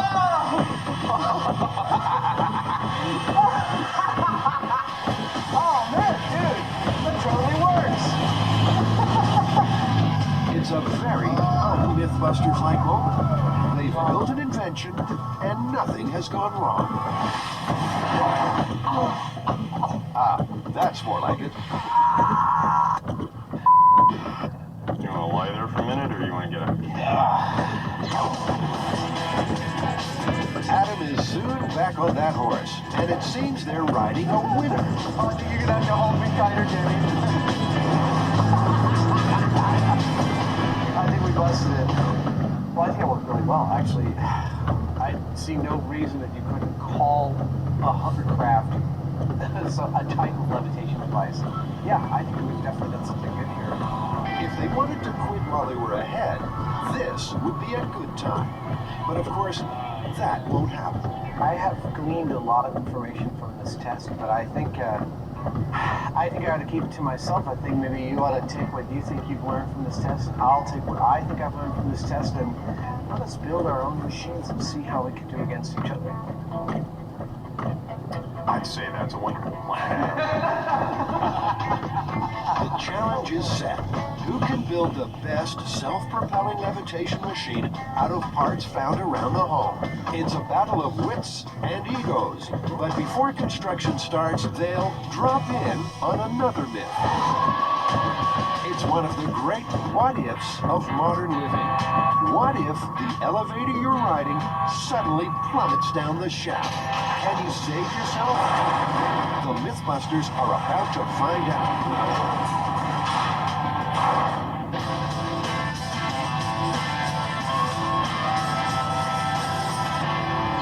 We're here investigating the elevator of death. Now, the myth goes that you're in an elevator, the cables are cut or something, you're plummeting rapidly towards the bottom of the elevator shaft, and right at the very last second, you jump as hard as you can, and that saves your life. Oh yeah, I've been looking forward to this for a long time. The Mythbusters need to drop an elevator down a shaft. Just before it hits bottom, the test subject will jump in the air. They'll measure his speed to see if he's avoided what seems certain death. First, a little expert instruction. That's all your control wires. This is your traveling cable. Lester Rappel has worked on elevators for 30 years, and he's not falling for this myth. Well, if you're in an elevator, you're traveling at the same rate of speed, the same velocity as the elevator itself. So you're really not going to be able to overcome that physical fact. What would you do if you were in a falling elevator? I believe if I had presence of mind, I would probably try to lay myself down on the floor, assuming that I could get there, just to minimize the injury to my body. Destruction seems assured. Jamie can't wait to scout a location. Jamie's got a lead on a derelict hotel in nearby Oakland that's 8 stories high. He's checking it out with builder Carrie.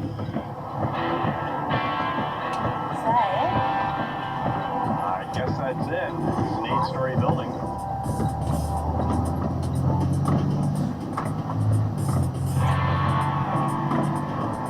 Thank you, sir.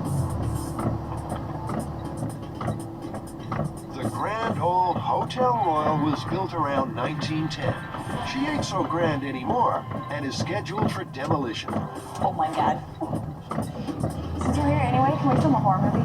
Yeah. They found the elevator, but it's not going anywhere fast. There's the motor. What's left of it? It's an elevator. Yeah. Yeah, it feels like steel. I don't know whether it'll stand up to a 8-story drop without crushing. Getting the elevator working will be no small task. The cables haven't moved in years, and the motor is a wreck. In theory, if we could tie power onto that, we would have a working elevator.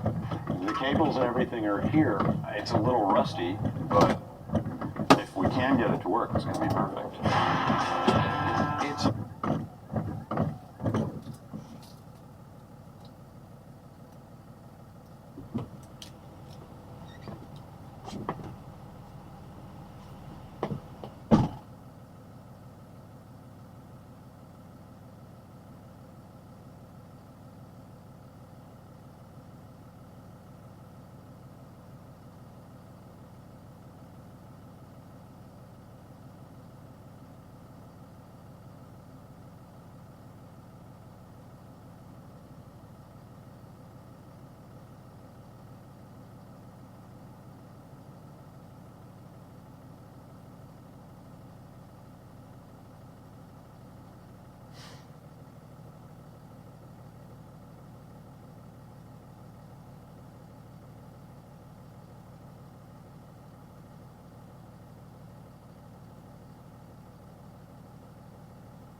Damn, I'm at the yard. I'll piss and pack up my shit. Head home, get these fucking wet socks off, and yeah, bye.